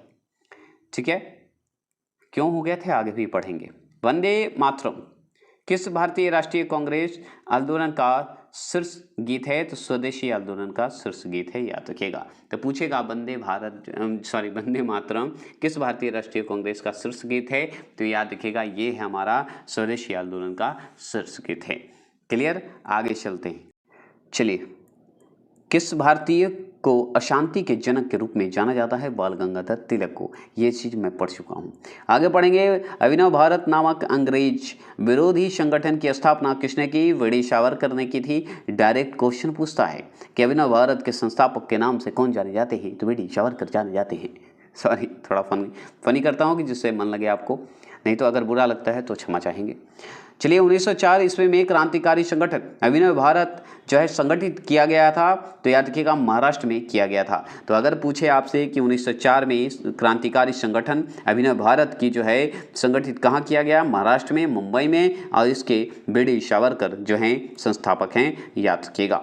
अगर आपसे पूछे कि 1908 में बाल गंगाधर तिलक को कितने वर्ष का जेल हुआ था, तो 6 वर्ष के लिए जेल हुआ था, याद रखिएगा। तो 1908 में बाल गंगाधर जेल गए थे, तो याद रखिएगा 6 वर्ष के लिए जेल चले गए थे। अगर आपसे पूछे अतिवादियों व उदारवादियों के पुनर्मिलन की प्रक्रिया में प्रमुख शिल्पकार थे कौन भाई, एनी बेसेंट जी थे। तो उदारवादी लोग मतलब सीधे साधे लोग, संवैधानिक रूप से लड़ेंगे भाई, मारपीट करके नहीं लड़ेंगे, वैसे व्यक्ति थे। तो उसके शिल्पकार अगर बोला जाए तो एनी बेसेंट को बोला जाता है, याद रखिएगा। अगर आपसे पूछे भारतीय क्रांति की जननी किसे कहा जाता है, मैडम भीखाजी रुस्तम कामा बोला जाता है। इनका देखिए कहीं कहीं दे देता है कि मैडम भिखाजी कामा दे देता है, कहीं कहीं देता है कि मैडम भिखाजी रुस्तम कामा दे देता है, तो दिक्कत नहीं है। तो भारतीय क्रांति की जननी अगर पूछा जाए, राष्ट्रीय नहीं, कांग्रेस की नहीं, भारतीय क्रांति की जननी अगर पूछा जाए तो मैडम भिखाजी रुस्तम कामा बोलिएगा। अगर आपसे पूछे किसने मोहम्मद अली जिन्ना को हिंदू मुस्लिम एकता का दूत कहा था, तो वो सरोजनी नायडू ने कही थी। तो याद रखिएगा, मोहम्मद अली जिन्ना को हिंदू मुस्लिम एकता का दूत कहा है, तो सरोजनी नायडू ने कहा था। अगर आपसे पूछे लाल बाल पाल त्रिगुट का जो है कौन व्यक्ति भारतीय राष्ट्रीय कांग्रेस का अध्यक्ष हुए, तो याद रखिए लाला लाजपत राय हुए थे इसके अध्यक्ष। याद रखिएगा, जो लाल बाल पाल त्रिकुट है हुआ था, उसके अगर राष्ट्रीय कांग्रेस के अध्यक्ष पूछे तो याद रखिएगा लाला लाजपत राय थे। अगर आपसे पूछे लाला लाजपत राय, बाल गंगाधर और पाल त्रिकुट, याद रखिएगा यही उनका मतलब था। समझे कि नहीं समझे तो सुन लीजिए। देखिए, लाल पाल बाल जो है नाम है, ठीक है, वो त्रिकुट का कौन जो व्यक्ति थे जो भारतीय राष्ट्रीय कांग्रेस के अध्यक्ष बने थे। तो इसमें से देखिए ये दोनों में से देखा जाए तो लाला लाजपत राय ही एक बने थे भारतीय राष्ट्रीय कांग्रेस के अध्यक्ष। बस यही कहने का मतलब था। क्लियर, कोई दिक्कत नहीं ना। इस सवाल को देखिए, मुस्लिम लीग का प्रथम अध्यक्ष कौन था, तो याद रखिएगा आगा खां थे। गीता रहस्य नामक ग्रंथ किसके द्वारा लिखा गया, तो बाल गंगाधर तिलक को द्वारा लिखा गया था। वो भी जेल में, समझिए 6 वर्ष का जेल हुआ था, उसी में लिख दिए थे। तो गीता रहस्य नामक ग्रंथ किसके द्वारा लिखा गया था, तो बाल गंगाधर तिलक द्वारा लिखा जाता था। और मुस्लिम लीग के जो है प्रथम अध्यक्ष कौन थे, आगा खां थे, ये जरूर ध्यान रखिएगा। अगर पूछे राजनीतिक स्वतंत्रता राष्ट्र की प्राणवायु है, यह कथन किसका है, तो अरविंद घोष का था। जो कि पता है अरविंद घोष जाके बाद में क्रांतिकारी थे, वो बन गए थे, दार्शनिक बन गए थे, याद रखिएगा। ठीक है, अगर आपसे पूछे श्रीमती एनी बेसेंट कांग्रेस के अध्यक्ष कब निर्वाचित हुई थी, तो कलकत्ता अधिवेशन 1917 में ये निर्वाचित हुई थी। तो ये सवाल बहुत अलग अलग ढंग से पूछता है कि एनी बेसेंट जो है कांग्रेस के अध्यक्ष कब बनी थी, तो 1917 में। कौन से अधिवेशन में बनी थी, तो कलकत्ता अधिवेशन में बनी थी, 1917 में बनी थी। ऐसे सवाल पूछते हैं, याद रखिएगा। अगर पूछे गदर पार्टी के प्रमुख नेता कौन थे, तो लाला हरदयाल थे। और भी व्यक्ति हैं जो कि हम टेबल में बता देंगे, तो अभी ध्यान रखिएगा गदर पार्टी का प्रमुख नेता कौन थे, तो लाला हरदयाल थे। अगर आपसे पूछे एक साप्ताहिक के रूप में यंग इंडियन का आरंभ जो है किया गया, तो याद रखिएगा होम रूल पार्टी ने किया था, याद रखेंगे। तो अगर आपसे पूछे कि एक साप्ताहिक के रूप में यंग इंडिया का आरंभ जो है किया गया था, तो होम रूल पार्टी में किया गया था, याद रखिएगा। अगर आपसे पूछेगा भारतीय राष्ट्रीय आंदोलन पर इंडियन स्ट्रगल नामक पुस्तक कौन लिखे थे, सुभाष चंद्र बोस लिख दिए थे। सुभाष चंद्र बोस का पुस्तक का नाम है इंडियन स्ट्रगल, जो कि भारतीय राष्ट्रीय कांग्रेस जो है या आंदोलन पे ये पुस्तक लिखी गई थी। अगर आपसे पूछेगा भारतीय राष्ट्रीय कांग्रेस के 1905 ईस्वी के बनारस अधिवेशन का अध्यक्ष कौन था, तो याद रखिएगा गोपाल कृष्ण गोखले ही थे, याद रखिएगा। तो अगर 1905 में जो बनारस अधिवेशन हुआ था, जो कि हम पढ़े थे, तो गोपाल कृष्ण गोखले इसके अध्यक्ष थे। अखिल भारतीय राष्ट्रीय कांग्रेस के प्रथम महिला अध्यक्ष कौन थी, एनी बेसेंट थी, जो कि 1916 में मुस्लिम लीग और कांग्रेस के बीच एक समझौता हुआ था, उस समय की अध्यक्षता एनी बेसेंट ने की थी, याद रखिएगा। तो एनी बेसेंट ने एक समझौता की थी कांग्रेस और मुस्लिम लीग के बीच, जो कि 1916 में हुआ था, याद रखिएगा। जो कि अखिल भारतीय राष्ट्रीय कांग्रेस की प्रथम महिला भी मानी जाती हैं, एनी बेसेंट, याद रखेंगे। क्लियर। अगर आपसे पूछे महात्मा गांधी दक्षिण अफ्रीका से भारत किस वर्ष लौटे थे, तो हम जानते हैं 9 जनवरी 1915 में वो क्या हुए थे, लौटे थे। कहाँ से, महात्मा गांधी दक्षिण अफ्रीका से लौटे थे। उसी समय को 9 जनवरी को प्रवासी दिवस माना जाता है, हम जानते हैं। अगर लिखा है कि मेरे ऊपर पड़ा हुआ एक एक लाठी का प्रहार अंग्रेजी साम्राज्य के ताबूत में कील की तरह सिद्ध होगा, यह कथन लाला लाजपत राय ने कहे थे, याद रखिएगा। जमीन पे लाठी बरस रही थी, उसी समय ये नारा दिए थे, डायलॉग दिए थे, और हालत उन जो है अंग्रेजों की कांप गई थी, याद रखिएगा। जो उसके साथ पढ़िए तो थोड़ा याद हो जाएगा। तो याद रखिएगा, ये डायलॉग एक बार आप पढ़ लेते हैं ना। अगर बोला ये कि मेरे ऊपर पड़ा हुआ एक एक लाठी का प्रहार अंग्रेजी साम्राज्य के ताबूत में किल की तरह सिद्ध होगा, मतलब उसकी गद्दी पे कील की तरह सिद्ध होगा, याद रखिएगा। कुर्सी पे जो बैठ रहा है ना, भागना पड़ जाएगा, कहने का मतलब यही था। तो लाला लाजपत राय का था, याद रखिएगा। देखिए सूरत की फूट हुई थी 1907 के बाद, जो है कांग्रेस किसके हाथ में आ गई थी, तो नरम दल वाले के हाथों में आ गई थी। सूरत की जो फूट हुई थी, फूट होने के बाद क्या हुआ था, कांग्रेस किसके हाथ में आ गई, नरम दल के हाथों में आ गई थी, फिर से 1907 में, याद रखिएगा। अगर पूछे कांग्रेस के सूरत अधिवेशन जो 1907 के अध्यक्ष कौन थे, तो रास बिहारी घोष थे। तो डायरेक्ट पूछता है कि सूरत एक अधिवेशन हुआ था जो कि 1907 में हुआ था, जो कि उसके अध्यक्ष रास बिहारी घोष को माना जाता है। अगर आपसे पूछे स्वदेशी तथा बहिष्कार का नारा सबसे पहले किसने दिया, तो याद रखिएगा बाल गंगाधर तिलक दिए थे, जो कि उग्रवादी नेता कहलाते हैं। ठीक है। अगर आपसे पूछे कि दिल्ली में स्वदेशी आंदोलन का नेतृत्व किसने किया, तो सैयद हैदर राजा ने किया था। तो सैयद हैदर राजा जो थे वो स्वदेशी आंदोलन का नेतृत्व कर रहे थे दिल्ली में, ये जरूर ध्यान रखिएगा।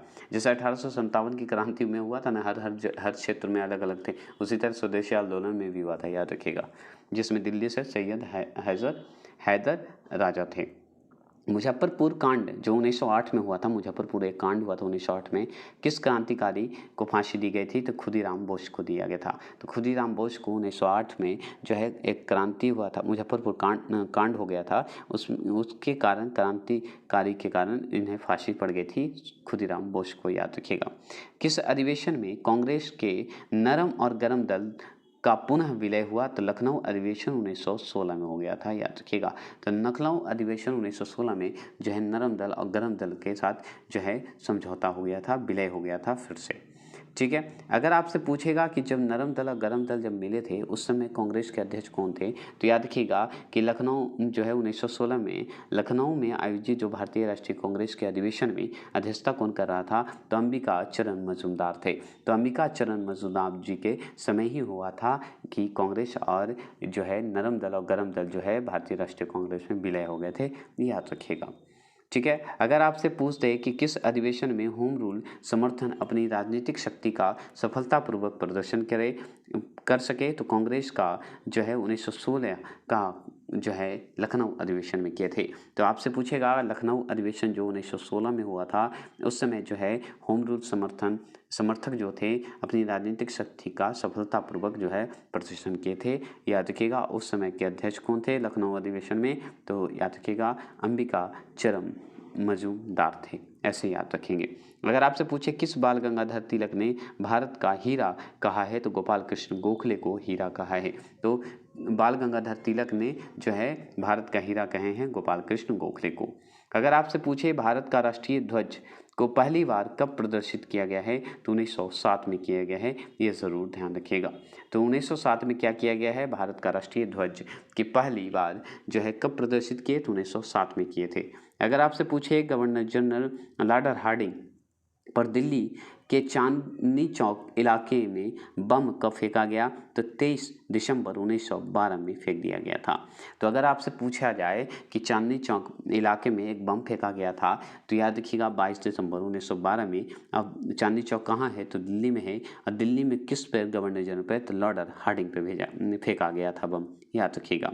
अगर आपसे पूछे कि वायसराय जो हार्डिंग है, जो कि लॉर्ड हार्डिंग है, जो कि दिल्ली में बैठा होता चांदनी चौक पे, जो कि बम फेंका गया था 12 में, उस समय की बात हो रही है।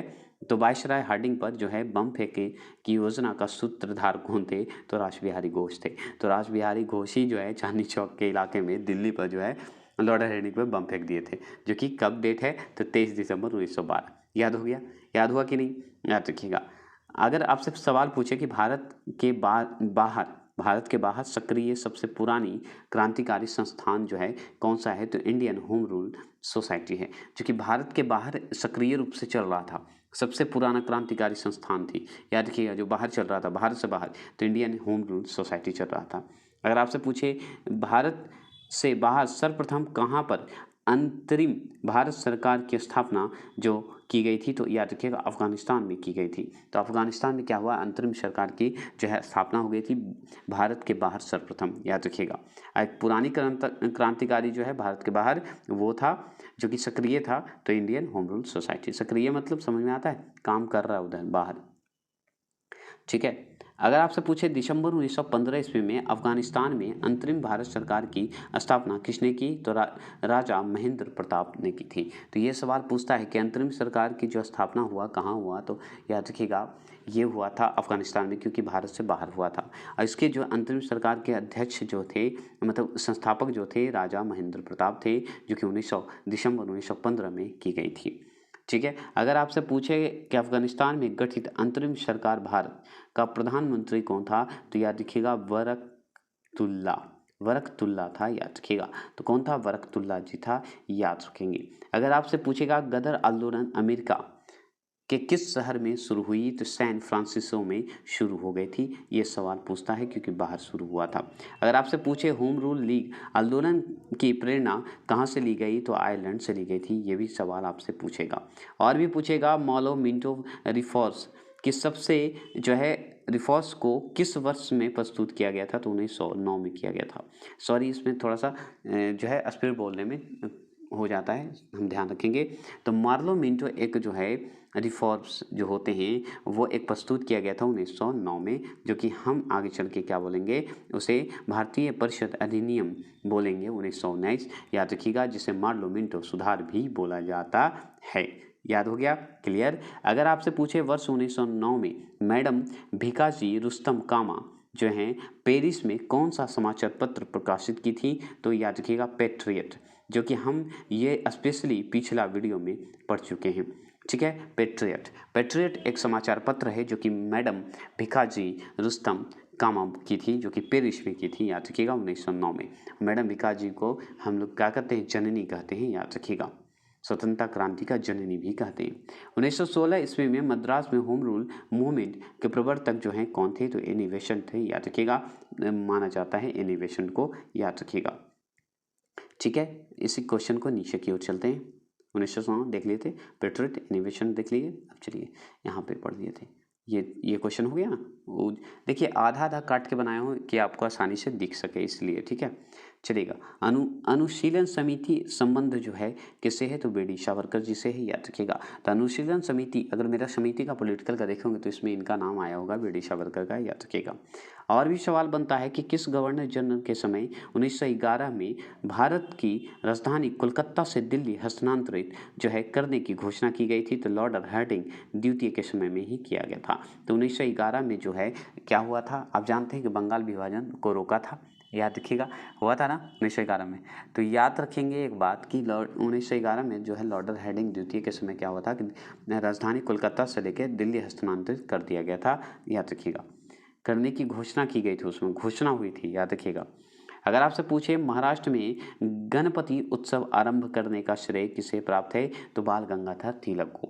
तो अगर आपसे पूछा जाए कि महाराष्ट्र में जो गणपति की जो पूजा होती है, उत्सव होती है, वो बाल गंगाधर तिलक की कृपा से होती है, श्रेय जाता है उन्हीं का। अगर आपसे पूछे तिलक भारतीय अशांति के जनक थे, किसने कहा था, तो याद रखिएगा वेलेंटाइन चिरोल ने कहा था। कौन कहते, वेलेंटाइन चिरोल ने कहे थे कि तिलक भारतीय अशांति के जनक थे, याद रखिएगा, क्योंकि हड़कंप मचा कर रख दिए थे अंग्रेजों को। अनुशीलन समिति किस प्रकार का संगठन है, तो एक क्रांतिकारी संगठन है, याद रखिएगा। तो अनुशीलन समिति अगर आपसे पूछे तो आप बता दीजिएगा कि एक क्रांतिकारी संगठन है। किसने कहा था कि कांग्रेस आंदोलन न तो आपके द्वारा प्रेरित था, ना ही यह उनके द्वारा सोचा या योजनाबद्ध किया गया था, तो लाला लाजपत राय ने कहा था। क्या कहे थे लाला लाजपत राय कि कांग्रेस आंदोलन न तो लोगों द्वारा प्रेरित था, ना ही यह उनके द्वारा सोचा या योजनाबद्ध किया गया था। अगर आपसे पूछे निष्क्रिय विरोध के सिद्धांत का प्रतिपादन किसने किया, तो अरविंद घोष ने किया था। तो निष्क्रिय विरोध के सिद्धांत का प्रतिपादन किसने किया, अरविंद घोष ने किए। गदर क्रांति छिड़ने का महत्वपूर्ण कारण क्या था, तो प्रथम विश्व युद्ध का शुरू होना ही, याद रखिएगा, गदर क्रांति छिड़ने का महत्वपूर्ण कारण था, प्रथम विश्व युद्ध के कारण हो गया था। देखिए यहाँ पे सवाल पूछता है राष्ट्रीय शोक दिवस कब मनाया जाता है, तो बंगाल विभाजन लागू होने के लिए के दिन को हम लोग राष्ट्रीय शोक दिवस के रूप में मानते हैं। 1905 को जो हुआ था बंगाल विभाजन, उसको हम लोग क्या मानते हैं, बंगाल विभाजन शोक के रूप में जानते हैं। तो राष्ट्रीय शोक दिवस हम मनाते हैं बंगाल विभाजन के दिन को, याद रखिएगा, जो कि 1905 में हुआ था, फिर मिल भी गया था 11 में। चलिएगा अब आ जाइए बहुत ही इंपॉर्टेंट और ज़बरदस्त क्वेश्चन के साथ, जिसमें टेबल के रूप में दिया हुआ है, जो कि हम पढ़ते आएंगे और थोड़ा फास्ट और फनी के रूप में कोशिश करेंगे। तो देखिए इसमें सवाल बनता है कि 1857 की महान क्रांतिकारी के प्रमुख भारतीय नेतृत्वकर्ता एवं ब्रिटिश अधिकारी दमनकर्ता के बारे में पढ़ेंगे, और जो कि बहुत ही इंपॉर्टेंट बनता है क्वेश्चन। जैसे केंद्र भारतीय नेतृत्वकर्ता जो ब्रिटिश अधिकारी दमनकर्ता हैं, एक तरफ अपने तरफ ब्रिटिश की तरफ से लड़ रहे हैं, एक अपना इंडियन खुद अपनी आज़ादी के लिए लड़ रहा है, ये दिखा रहा था। तो चलिए इसमें सम्मिलित होते हैं। तो चलिए सबसे पहले देखते हैं दिल्ली। तो दिल्ली में अगर देखा जाए तो भारतीय तरफ से नेतृत्व करने वाले बहादुर शाह जफर द्वितीय वक्त खां था। बहादुर शाह जफर बोलिए या बहादुर शाह द्वितीय बोलिए, एक ही है, वक्त खां। याद रखिएगा दोनों दिल्ली से लड़ रहे थे, भारतीय नेतृत्व करता थे। अगर ब्रिटिश अधिकारी पूछा जाए तो कैप्टन हडसन और निकलसन थे, जिसके निकलसन की तो मृत्यु हो गई थी इस विद्रोह में, याद रखिएगा, ठीक है।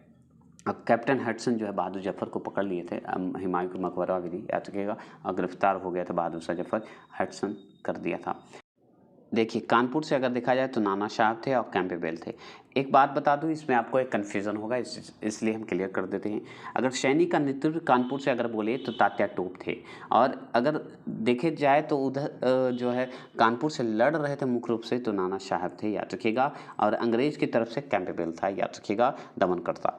तो अगर आपसे पूछे तात्या टोप या नाना साहब, दो में से एक ही देगा, याद रखिएगा। तो अगर नाना साहब देगा तो नाना साहब लगा दीजिएगा, और तात्या टोप देगा तो तात्या टोप। लेकिन सैनिक का नेतृत्व कर रहे थे तब बोलिएगा तात्या टोप। ऐसे क्वेश्चन को बनाता है, थोड़े से क्वेश्चन आगे पीछे करते हैं जिसमें कन्फ्यूजन हो जाता है, और लोग सोचते हैं कि क्वेश्चन तो गलत दिया है। क्वेश्चन गलत नहीं देता, क्वेश्चन का तरीका जो है बेसिक जब पढ़ लीजिएगा तो समझ में आ जाता है। तो क्वेश्चन को मैंने समझाने की कोशिश किया। तो याद रखिए कानपुर से नाना साहब हैं जो कि कैंपबेल हैं। अगर यहाँ पे तात्या टोप आएंगे तो तात्या टोप भी होंगे, क्योंकि वो सैनिक का नेतृत्व कर रहे थे।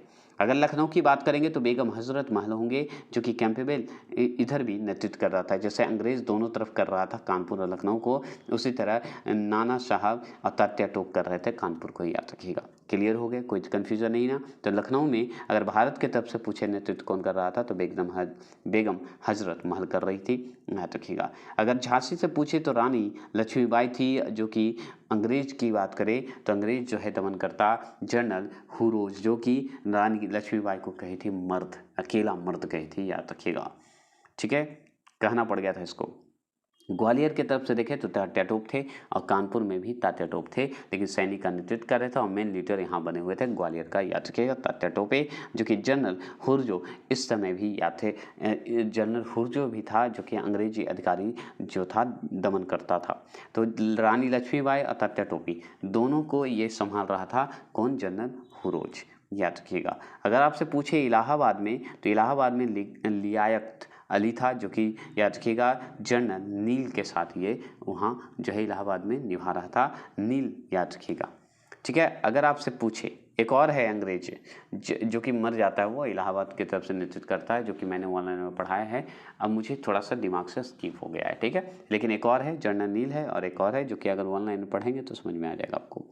जगदीशपुर की बात करें तो बाबू कुंवर सिंह बोलते हैं, जो कि विलियम टेलर और विंसेंट आयर था। तो विंसेंट और वाइंसेंट एक ही होता है, तो याद रखिएगा जगदीशपुर से बाबू कुंवर सिंह लड़ रहे थे, जो कि बिहार से संबंधित हैं, जिससे टेलर और विंसेंट आयर दोनों उस समय था, याद रखिएगा।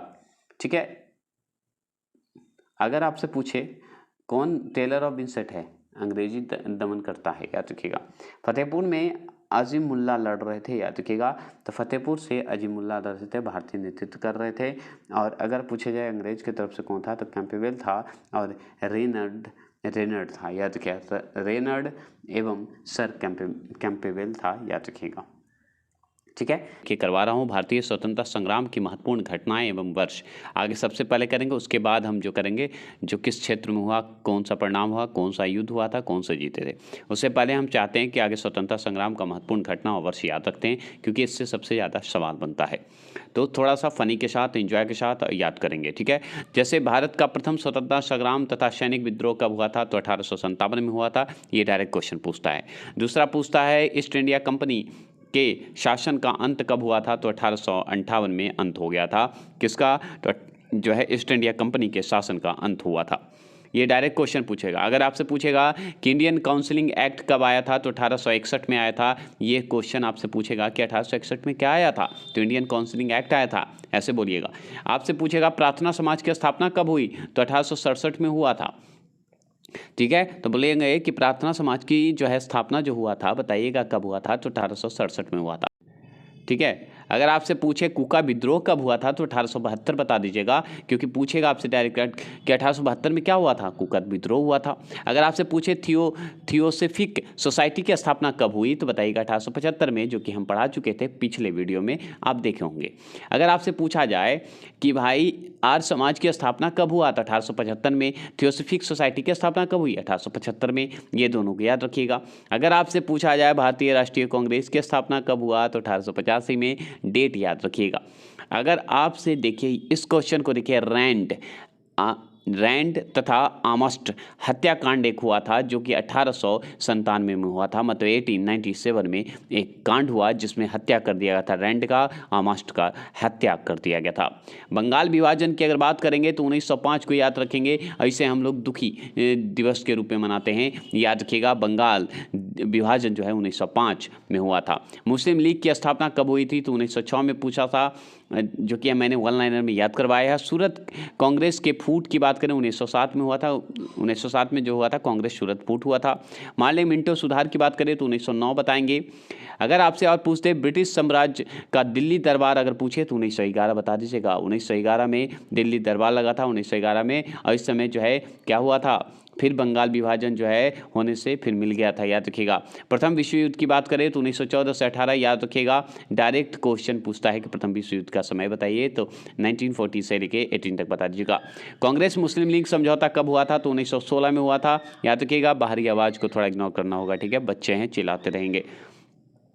अगर आपसे पूछेगा होम रूल लीग की स्थापना कब हुई, 1916 में हुआ था, ये भी ध्यान रखिएगा। तो होम रूल लीग की स्थापना पूछेगा कब हुआ था, 1916 में। और रॉयल एक्ट कब आया था, तो 1919 में। और जलियांवाला बाग हत्याकांड कब हुआ, 13 अप्रैल 1919 को हुआ था। और माउंटेन चेम्सफोर्ड सुधार कब आया, तो 1919 में ही आया था। और खिलाफत आंदोलन भी 1919 में आया था। तो चलिए एक चीज़ याद कर लेते हैं कि बताइए 1919 में क्या क्या आया था। तो रॉयल एक्ट आया था 1919 में, जलियांवाला बाग हत्याकांड भी 1919 में हुआ था, माउंटेन चेम्सफोर्ड सुधार भी 1919 में हुआ, और खिलाफत आंदोलन भी 1919 में हुआ था। उसके बाद चला ये असहयोग आंदोलन। तो असहयोग आंदोलन का डेट है 1920 से 22 में तक चला था। 22 में अंतिम क्यों हो गया था, क्योंकि चौरी चौरा कांड हो गया था 1922 में।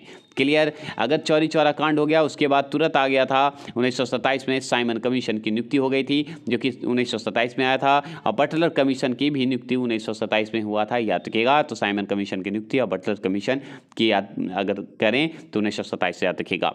कांग्रेस द्वारा पूर्ण स्वतंत्रता की मांग कब की गई थी, 1929 में, जो कि पूर्ण स्वतंत्रता की मांग की गई थी 1929 में।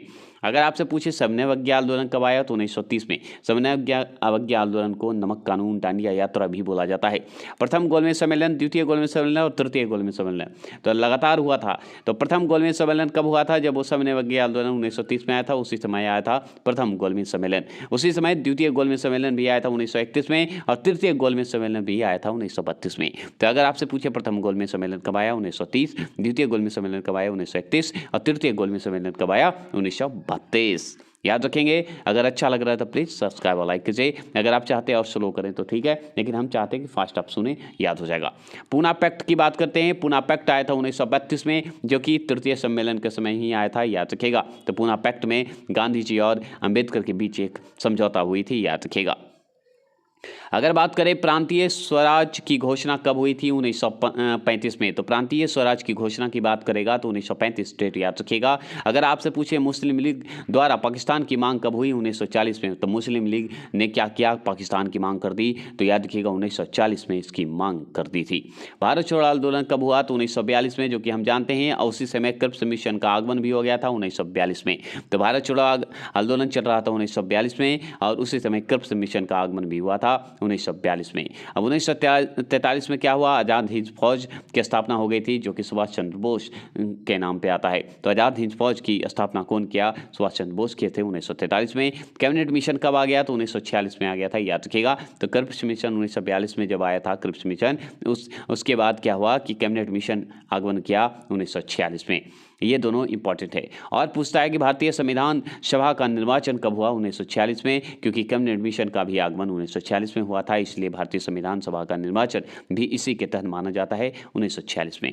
1946 में और क्या हुए, मुस्लिम लीग द्वारा प्रत्यक्ष कार्यवाही की घोषणा कर दी गई थी 1946 में ही, ठीक है। और अगर आपसे पूछे अंतरिम सरकार की स्थापना भी 1946 में हुआ था, इंपॉर्टेंट था, क्योंकि अंतरिम सरकार की स्थापना भी 1946 माना जाता है। अब भारत विभाजन की माउंट योजना अगर देखा जाए तो 1947 बोला जाता है। तो 1947 में क्या हुआ था कि भारत की विभाजन हो गई थी, पाकिस्तान अलग हो गया था, भारत अलग। अब वो योजना माउंट बेटन योजना कहा जाता है। अगर पूछा जाए कि भारतीय स्वतंत्रता प्राप्ति कब हुई, तो 1947 में आज़ाद हो गए थे, स्वतंत्रता मिल गई। और भारतीय गणतंत्रता की स्थापना अगर बात करें तो 1950 में हो गया था, जो कि आपको खत्म हो गया, याद रखिएगा। अब चलते हैं नेक्स्ट की बात करते हैं। तो अब आ जाते हैं भारतीय राष्ट्रीय कांग्रेस के अधिवेशन, स्थान, वर्ष एवं उनके अध्यक्ष कौन कौन थे, ये पढ़ेंगे। तो इसके बारे में पढ़ने के लिए हमको थोड़ा सा स्पीड के साथ पढ़ेंगे। जैसे सबसे पहला अधिवेशन हुआ था बॉम्बे में, जो कि 1885 में। इसके WC बनर्जी जो हैं इसके अध्यक्ष हैं, संस्थापक एओ थे, याद रखिएगा। अगर दूसरा जो अधिवेशन हुआ था कलकत्ता में, जो कि 1886 में हुआ था, याद रखिएगा। 1886 में हुआ था, जो कि दादा भाई नौरोजी थे, याद रखिएगा। तो दूसरे नंबर पे दादा भाई नौरोजी आते हैं। कोलकाता अधिवेशन में ये भूमिका निभाए थे, 1886 में हुआ था, याद रखिएगा। और WC बनर्जी पहले अध्यक्ष थे, याद रखिएगा, 1885 में बॉम्बे में जो हुआ था। अगर मद्रास कांग्रेस अधिवेशन हुआ था, जो कि 1887 में हुआ था, याद रखिएगा। 1887 में हुआ था, याद रखेंगे। और इसके प्रथम मुस्लिम अध्यक्ष माने जाते हैं नसीरुद्दीन तैवजीदी, याद रखिएगा, प्रथम मुस्लिम अध्यक्ष माने जाते हैं, मद्रास में इसका अध्यक्षता किए थे। इलाहाबाद जो है भारतीय राष्ट्रीय कांग्रेस इलाहाबाद जो हुआ था, याद रखिएगा 888 याद रखिएगा, 1888 याद रखेंगे, 1888 याद रखिएगा, जिसके प्रथम अंग्रेज थे जॉर्ज यूगल। जॉर्ज यूगल जो है प्रथम अंग्रेज था, याद रखिएगा, इलाहाबाद का था। ठीक है। अगर आपसे पूछा जाए मुंबई में जो है भारतीय राष्ट्रीय कांग्रेस जो मुंबई में 1889 में हुआ था, याद रखिएगा, जिसका सर विलियम वेडरबर्न था, याद रखिएगा, वेडरबर्न था, याद रखेंगे। अगर आपसे पूछे कलकत्ता की बात करते हैं तो 1890 में फिरोज शाह मेहता को बात करते हैं तो कलकत्ता अधिवेशन में 1890 में फिरोज शाह मेहता इसके अध्यक्ष थे, याद रखिएगा। और ये सब सुन लीजिए, सिर्फ अब इतना लंबा इतना याद करने की आवश्यकता नहीं, बस सुनते जाइए, याद हो जाएगा। अब चलते हैं नागपुर की ओर चलेंगे। नागपुर में हुआ था 1891 मतलब 1891 में अधिवेशन हुआ था। उस समय अगर आपसे अध्यक्ष पूछते कि नागपुर में भारतीय राष्ट्रीय कांग्रेस हुआ 1891 में, उस समय कौन था? पी आनंद चार्लू थे, याद रखिएगा। फिर डब्ल्यू.सी. बनर्जी आएंगे तो डब्ल्यू.सी. बनर्जी जो थे, याद रखिएगा, इलाहाबाद में जो अधिवेशन कांग्रेस अधिवेशन चला था 1892 में, उसके अध्यक्ष बने थे डब्ल्यू.सी. बनर्जी, याद रखिएगा। और चलिए अब लाहौर में चलते हैं। लाहौर चलिएगा तो 1893 में कांग्रेस अधिवेशन हुआ था, जो कि याद रखिएगा उसके भी दादा भाई नौरोजी थे। तो दूसरे 2 बार ये हो चुके हैं, 3 बार हैं टोटल, याद रखिएगा, दादा भाई नौरोजी अध्यक्ष बने हैं कांग्रेस के, जो कि 2 तो आपको याद हो गया 1893, और पहला जो अब दूसरे नंबर पे था 1886। ठीक है। अगर आपसे पूछे मद्रास की बात करते हैं, मद्रास में 1894 में हुआ था फिर से, उसके जो हैं अध्यक्ष कौन थे? एल्फ्रेड बेग थे, याद रखिएगा। पूना कांग्रेस अधिवेशन हुआ था, याद रखिएगा, पूना कांग्रेस अधिवेशन 1895 मतलब 1895 में, इसके थे सुरेंद्र नाथ बनर्जी, याद रखिएगा। तो सुरेंद्र नाथ बनर्जी इसके अध्यक्ष थे। कोलकाता की बात करते हैं तो कोलकाता हुआ था 1896 में, याद रखिएगा, 1896 में कांग्रेस अधिवेशन हुआ था, इसके R.M. सयानी जी थे, याद रखिएगा, R.N. सयानी जी थे। अमरावती में एक अध्यक्ष हुआ था, भारतीय राष्ट्रीय कांग्रेस की अध्यक्षता अमरावती में हुआ था, जो कि 1897 में हुआ था, याद रखिएगा, जो कि C. शंकरन नायर थे, इसके अध्यक्ष थे, किसके? भारतीय राष्ट्रीय कांग्रेस के। मद्रास में हुआ था भारतीय राष्ट्रीय कांग्रेस, मद्रास में हुआ था 1898 में, जो कि आनंद मोहन बोस बने थे, इसके अध्यक्ष, भारतीय राष्ट्रीय कांग्रेस के अध्यक्ष। अगर आपसे पूछे लखनऊ में क्या हुआ तो लखनऊ में याद रखिएगा 1899 में 1899 में कांग्रेस अधिवेशन हुआ था, जिसके रमेश चंद्र दत्त जो हैं अध्यक्ष बने थे।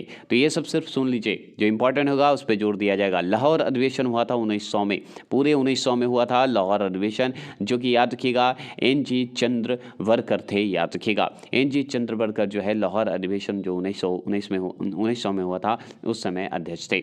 अगर कलकत्ता की बात करें, कलकत्ता 1901 में जो है कांग्रेस अधिवेशन हुआ था, उसके अगर आपसे पूछे दिनेश एंडुलजी वाचा थे, याद रखिएगा। अब अगर बात करें 1902 में क्या हुआ था तो 1902 में कांग्रेस अधिवेशन अहमदाबाद जो हुआ था, वो सुरेंद्र नाथ बनर्जी इसकी अध्यक्षता किए थे। सिर्फ सुनते जाइएगा, 1-2 बार सुन लीजिएगा, 100% याद होगा, ये मैं वादा कर सकता हूँ। मुंबई की बात करें तो 1904 में सर हेनरी कॉटन का नाम आता है, ये ज़रूर याद रखेंगे। तो 1904 में क्या हुआ था? सर हेनरी कॉटन का नाम आता है। और दूसरा पूछता है बनारस अधिवेशन 1905, याद रखिएगा, गोपाल कृष्ण गोखले का नाम आता है। तो याद रखिएगा, ये इंपॉर्टेंट है। बनारस में 1905 में गोपाल कृष्ण गोखले इसकी अध्यक्षता कर रहे थे। कहाँ? बनारस में, क्योंकि 1905 में बंगाल विभाजन है, इसलिए याद करना जरूरी है। आपसे अगर पूछते कि कलकत्ता में 1906 में कांग्रेस अधिवेशन हुआ था, इसकी अध्यक्षता तीसरी बार जो है दादा भाई नौरोजी का नाम आता है, याद रखिएगा। तो 1906 में भी कलकत्ता में अधिवेशन हुआ था, जिसका अध्यक्षता दादा भाई नौरोजी के थे 1906 में। अगर बात करें सूरत की बात करें, सूरत में 1907 में हुआ था कांग्रेस अधिवेशन, इसके थे रास बिहारी घोष। इस समय फूट हो गया था कांग्रेस में, याद रखिएगा, सूरत में जो है कांग्रेस में फूट हो गई थी, याद रखिएगा, 1907, इसलिए इंपॉर्टेंट है। तो कांग्रेस अधिवेशन सूरत 1907 में जो है अध्यक्ष बने थे रास बिहारी बोस, और लगातार बने थे रास बिहारी बोस। 1908 में भी बने थे, मद्रास में जाके अध्यक्ष बने थे, याद रखिएगा। तो भारतीय राष्ट्रीय कांग्रेस जो मद्रास में 1908 में हुआ था, उसके भी अध्यक्षता कौन किए थे? रास बिहारी बोस के थे। अगर आपसे पूछे लाहौर की बात करें तो 1909 में लाहौर कांग्रेस अधिवेशन हुआ था, याद रखिएगा, जिसमें मदन मोहन मालवीय बने थे, याद रखेंगे। तो अगर आपसे पूछे लाहौर जो कांग्रेस अधिवेशन 1909 में हुआ था उसके कौन थे? मदन मोहन मालवीय थे। बस इतना ध्यान रखिएगा। अगर आपसे पूछे इलाहाबाद में 1910 में कांग्रेस अधिवेशन हुआ था उसके कौन थे? तो सर विलियम वेलबर्न थे। याद रखिएगा, ये भी 2 बार बन चुके हैं, याद रखेंगे। ठीक है, 2 बार आप देख चुके हैं इनके बारे में। अगर आपसे पूछे कलकत्ता अधिवेशन जो 1911 में हुआ था उस समय कौन था? तो पंडित विशन नारायण धर थे। तो कलकत्ता में 1911 में जो कांग्रेस अधिवेशन हुआ था पंडित विशन नारायण धर थे। ये भी जरूर याद रखिएगा। अब चलते हैं बांकीपुर में। बांकीपुर 1912 में कांग्रेस अधिवेशन हुआ था बांकीपुर में, जिसके याद रखिएगा आर एन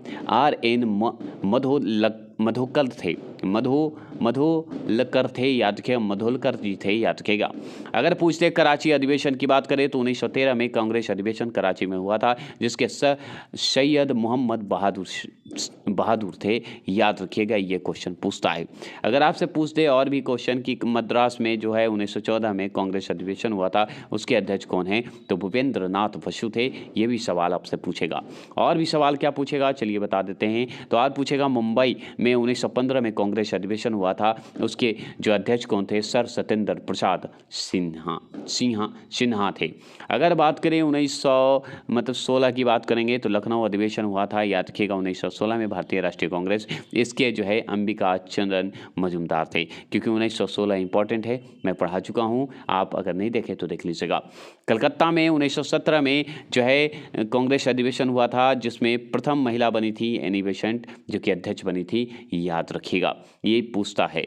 मुंबई की बात करें 1918 में कांग्रेस अधिवेशन हुआ था, जिसके अध्यक्ष थे सैयद इमाम हसन थे।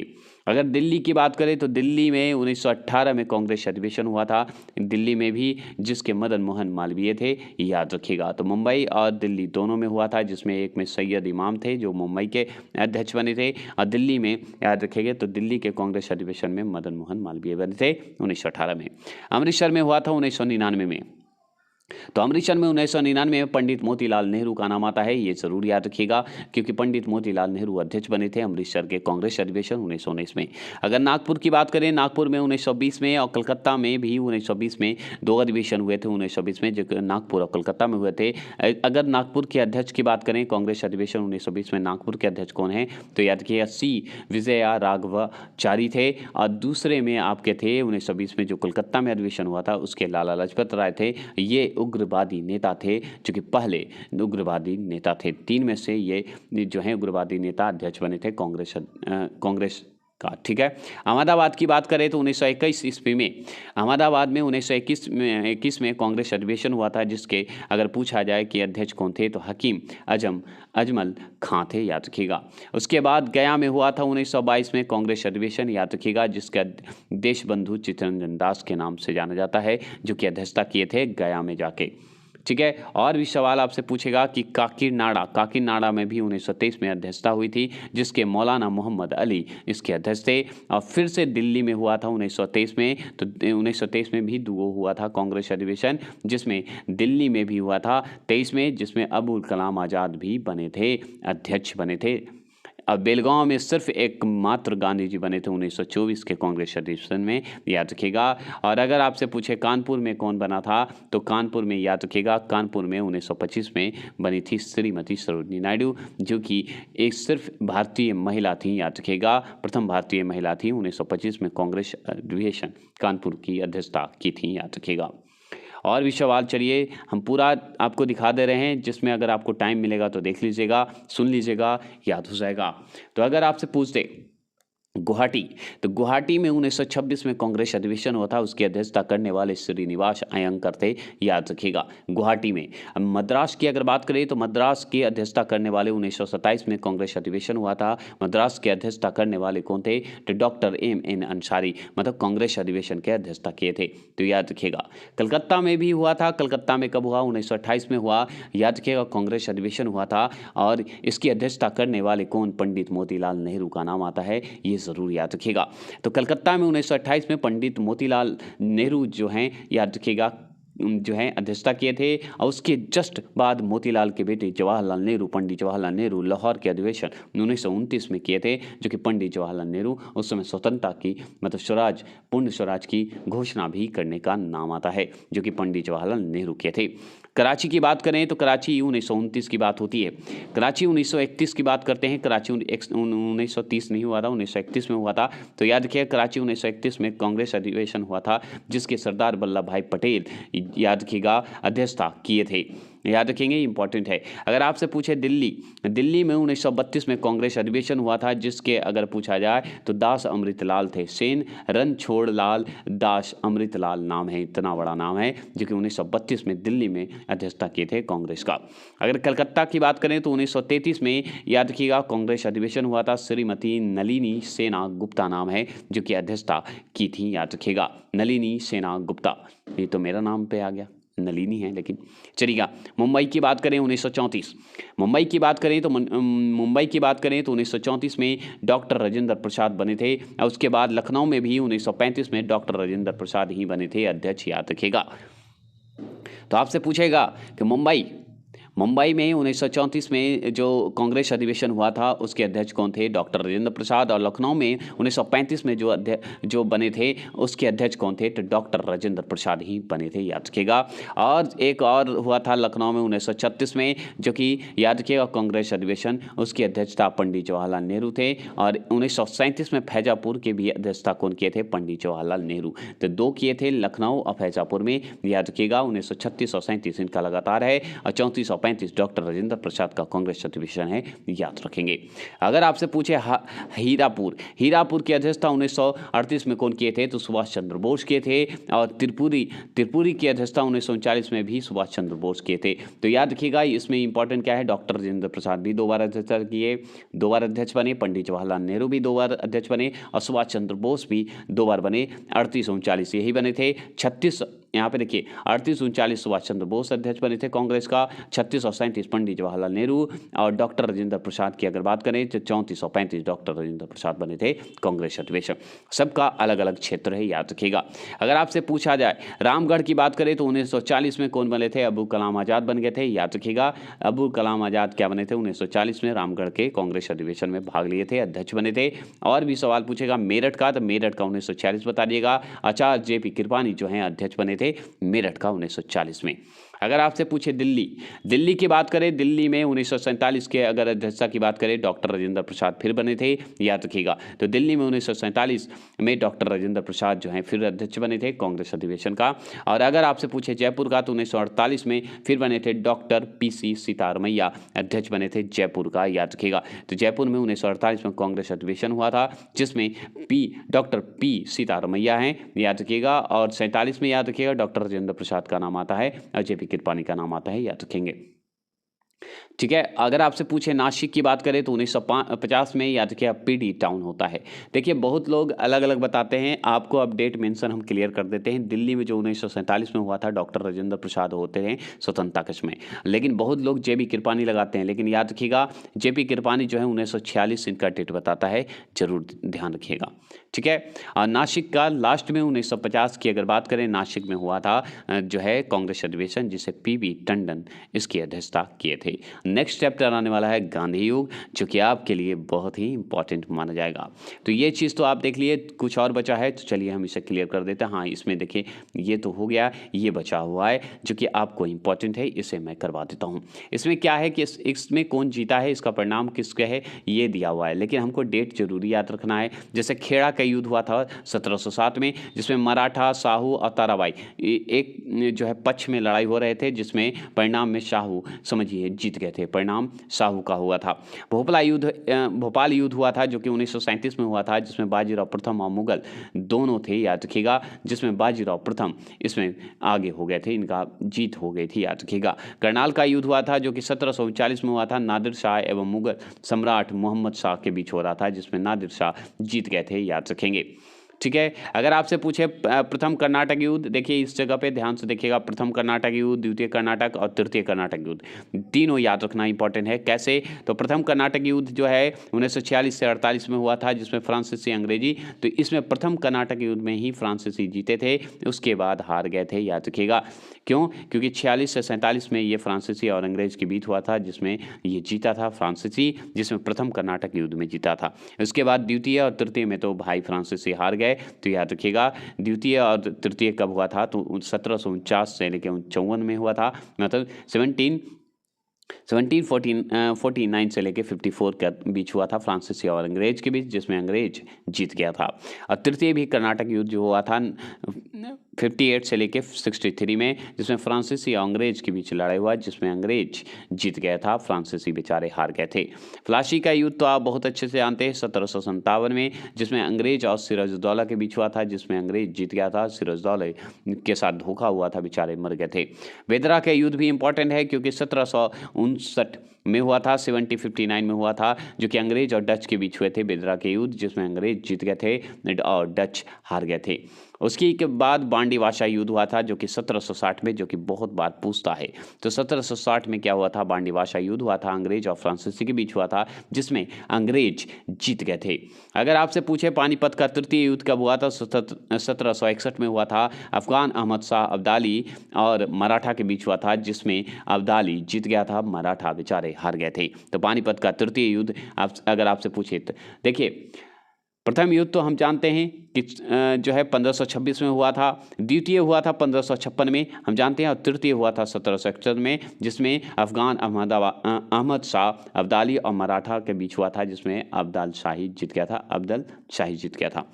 अगर पूछे बक्सर का युद्ध कब हुआ था? 1764 में। अंग्रेज और मीर कासिम शुजाउद्दौला शाह आलम द्वितीय की संयुक्त सेना के साथ हुआ था, जिसमें तो भी अंग्रेज जीत गया था, मीर कासिम बेचारे हार गया था, शुजाउद्दौला भी हार गया था, शाह आलम भी हार गया था। तीनों एक तरफ थे, अंग्रेज अकेले था, याद रखेंगे।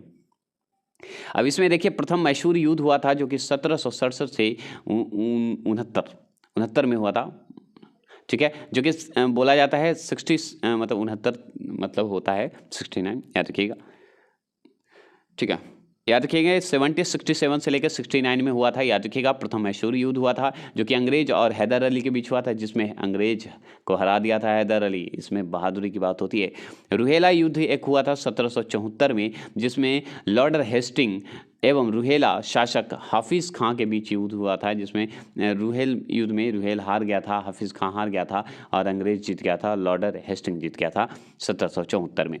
एक है सिंदरबेड़ा का युद्ध। सिंदरबेड़ा का युद्ध जो है 1775 में हुआ था, निज़ाम और मराठा के बीच हुआ था, जिसमें मराठा जीत गया था, निज़ाम हार गया था। हैदराबाद का निज़ाम जैसे बोलते हैं ना, वही था। तो मराठा जीत गया था, वो हार गया था। प्रथम मराठा युद्ध जो हुआ था, याद रखिएगा, ये अंग्रेज और मराठा के बीच हुआ था, जिसमें इसमें पूर्णतः नहीं कहा जा सकता कौन जीता है, तो ये निर्णित रह गया था, परिणाम नहीं मिला था।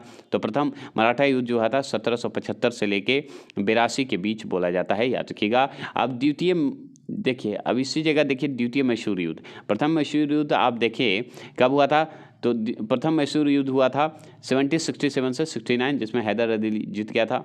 लेकिन द्वितीय में भी जो है देखिए, द्वितीय मैसूर युद्ध जो हुआ था 1780 से लेके, याद रखिएगा, 84 के बीच हुआ था, जिसमें लॉर्ड बारिंग हेस्टिंग ही है, लेकिन हैदर अली और टीपू सुल्तान एक तरफ था, जिसमें इसका परिणाम भी नहीं हुआ था, दोनों समाप्त हो गया था, मतलब निर्णय इसका क्लियर हुआ ही नहीं था, ठीक है। तृतीय मैसूर युद्ध हुआ था 1790 से लेके 92 के बीच हुआ था, जिसमें याद रखिए 1790 से लेके 92 के बीच हुआ था तृतीय मैसूर युद्ध, जिसमें लॉर्ड कर्नवालिस और टीपू सुल्तान था, जिसमें अंग्रेज जीत गया था, टीपू सुल्तान के साथ धोखा हो गया और कर्नवालिस जीत गया था। अगर आपसे पूछे चतुर्थ मैसूर युद्ध हुआ था 1799 में, जो कि फिर से हुआ था, लॉर्ड वेलिजली अंग्रेज और टीपू सुल्तान के बीच हुआ था, जिसमें फिर से अंग्रेज जीत गया था और टीपू सुल्तान हार गया था। तो देख रहे हैं 4 मैसूर युद्ध हुआ है, चारों को आपको एक बार ध्यान रखना होगा, इसलिए फिर से रिपीट एक बार कर देता हूं। तो प्रथम मैसूर युद्ध हुआ था 1767 से लेकर 69 में, जिसमें हैदर अली और अंग्रेज के बीच हुआ था, जिसमें हैदर अली जीत गया था। और द्वितीय मैसूर युद्ध हुआ था, याद रखिएगा, जो हैदर अली और टीपू सुल्तान एक तरफ थे और वारिंग हेस्टिंग एक तरफ था, जिसमें इसका निर्णय क्लियर नहीं हुआ था। और याद रखिए द्वितीय मैसूर युद्ध हुआ था, याद रखिए 1780 से 84 के बीच हुआ था। तृतीय युद्ध भी आपको देखिए 1790 से 92 में हुआ था, जिसमें कर्नवालिस था और टीपू सुल्तान था, जिसमें कर्नवालिस जीत गया था था, अंग्रेज हार गया था, याद रखिएगा। अंग्रेज जीत गए थे, टीपू सुल्तान बेचारा हार गया था, लॉर्ड कॉर्नवालिस जीत गया था। चतुर्थ मैसूर की बात करें 1799 में हुआ था, जिसमें लॉर्ड अर्बिले जली अंग्रेज जो है जीत गया था, टीपू सुल्तान बेचारे हार गए थे, याद रखिएगा, जिसमें परिणाम में अंग्रेज आगे आ गया था। अब देखिए द्वितीय मराठा, प्रथम मराठा तो देखे थे, द्वितीय मराठा याद रखिएगा 1803 से 6 था, लॉर्ड अर्बिले जली और मराठा, जिसमें अंग्रेज जीत गए थे, बेचारे मराठा हार गए थे द्वितीय मराठा युद्ध में। नेपाल युद्ध एक हुआ था 1814 से 16 में, जिसमें लॉर्ड हेस्टिंग और गोरखे लोग थे, मतलब गोरखे लोग नेपाली को बोला जाता है, तो वो थे, जिसमें अंग्रेज हार गए, अंग्रेज जीत गया था और गोरखे हार गए थे, मतलब नेपाल युद्ध में नेपाली हार गए थे। तृतीय मराठा युद्ध की अगर बात करें तो तृतीय मराठा युद्ध भी हुआ था 1817 से 18 में, 18 में हुआ था, जिसमें लॉर्ड हेस्टिंग ही था, जिसमें मराठा जीते थे, मराठा हार गए थे और अंग्रेज जीत गया था, मतलब मराठा जो है इसमें हार ही रहे थे, क्योंकि अंग्रेज षड्यंत्र के साथ चल रहा था। पिंडारी युद्ध हुआ था एगो, जो कि 1817 से 1818 में ही हुआ था, ठीक है, जब तृतीय मराठा युद्ध हो रहा था। उसमें कर्नल अस्लीमेन और पिंडारी लुटेरे के साथ हो रहा था, जिसमें अंग्रेज ही जीत गए थे, पिंडारी बेचारे हार गए थे। और एक हुआ था प्रथम बर्मा युद्ध हुआ था, जो कि 1824 से 26 डेट है इसका, याद रखिएगा, जिसमें अंग्रेज और बर्मा के बीच हुआ था, जिसमें अंग्रेज ही जीता था। अंग्रेज का किस्मत एकदम जबरदस्त है, देख रहे हैं, अंग्रेज अंग्रेज अंग्रेज जीत ही रहा है। अगर प्रथम अफगाना युद्ध की बात करें तो प्रथम अफगाना युद्ध भी, अफगान युद्ध में भी 1839 से 42 में जो हुआ था, इसमें अंग्रेज गवर्नर जनरल ऑकलैंड अफगान के जो है लोग थे, जिसमें अंग्रेज जीत गया था, अफगानी हार गए थे। एक और युद्ध हुआ था प्रथम सिख युद्ध, जिसमें 1845 से बात करते हैं, 1845 से 46 की बात करते हैं, जिसमें अंग्रेज और सिख के बीच युद्ध हुआ था, जिसमें अंग्रेज ही जीत रहे थे, किस्मत तो फाड़ल था, अंग्रेज जीत रहा है ना। आगे देखिए द्वितीय सिख युद्ध हुआ था, प्रथम सिख युद्ध तो देख लिया 45 से 46 हुआ, द्वितीय हुआ 2 साल बाद तुरंत हो गए, 48 से 49 में हो गया, जिसमें अंग्रेज और सिख के बीच हुआ था, 49 तक चला था, जिसमें अंग्रेज ही जीत गए थे। याद क्या, द्वितीय बर्मा युद्ध हुआ था, प्रथम बर्मा युद्ध में देखिए लिए थे, द्वितीय बर्मा युद्ध हुआ 1852 में, मतलब 1852 में, जिसमें अंग्रेज और बर्मा सेना के बीच हुआ था, जिसमें अंग्रेज जीत गए थे और बर्मा बेचारे हार गए थे। और प्रथम बर्मा तो अंग्रेज और बर्मा ही था, जो कि 1824 से 26 है, ठीक है, प्रथम। और द्वितीय तो आप देखिए लिया, याद रखिएगा 1852। अगर द्वितीय अफगाना युद्ध हुआ था, प्रथम अफगाना युद्ध तो देखिए लिए, जिसमें ऑकलैंड और अफगान के बीच हुआ था, जिसमें अंग्रेज जीत गए थे, ऑकलैंड जीत गया था और अफगानी हार गए थे। और द्वितीय भी देखिए 1878 की बात करते हैं और 80 के बीच जो युद्ध हुआ था अंग्रेज और अफगान के बीच, जिसमें अंग्रेज जीत गए थे, अफगानी हार गए थे। और तृतीय बर्मा युद्ध भी हुआ, द्वितीय तो आप देख लिए 1852 में, 1885 में हुआ था, याद रखिएगा, तृतीय बर्मा युद्ध जो कि अंग्रेज और बर्मा सेना के बीच हुआ था, जो कि अंग्रेज जीत गए थे। और तृतीय अफगाना युद्ध भी हुआ था, जो कि 1919 में हुआ, जो कि अंग्रेज और अफगान के बीच हुआ, अंग्रेज जीत गए थे। तो ये आपका जो है जीते हुए, विजय किए हुए डेट और युद्ध जो है आपका दे दिया गया है, जो कि मैंने कोशिश किया है कि एकदम स्पीड में याद करवा दूं, 1-2 बार सुनिएगा, 100% याद हो जाएगा। आज के लिए इतना ही रखते हैं। जय हिंद, जय भारत।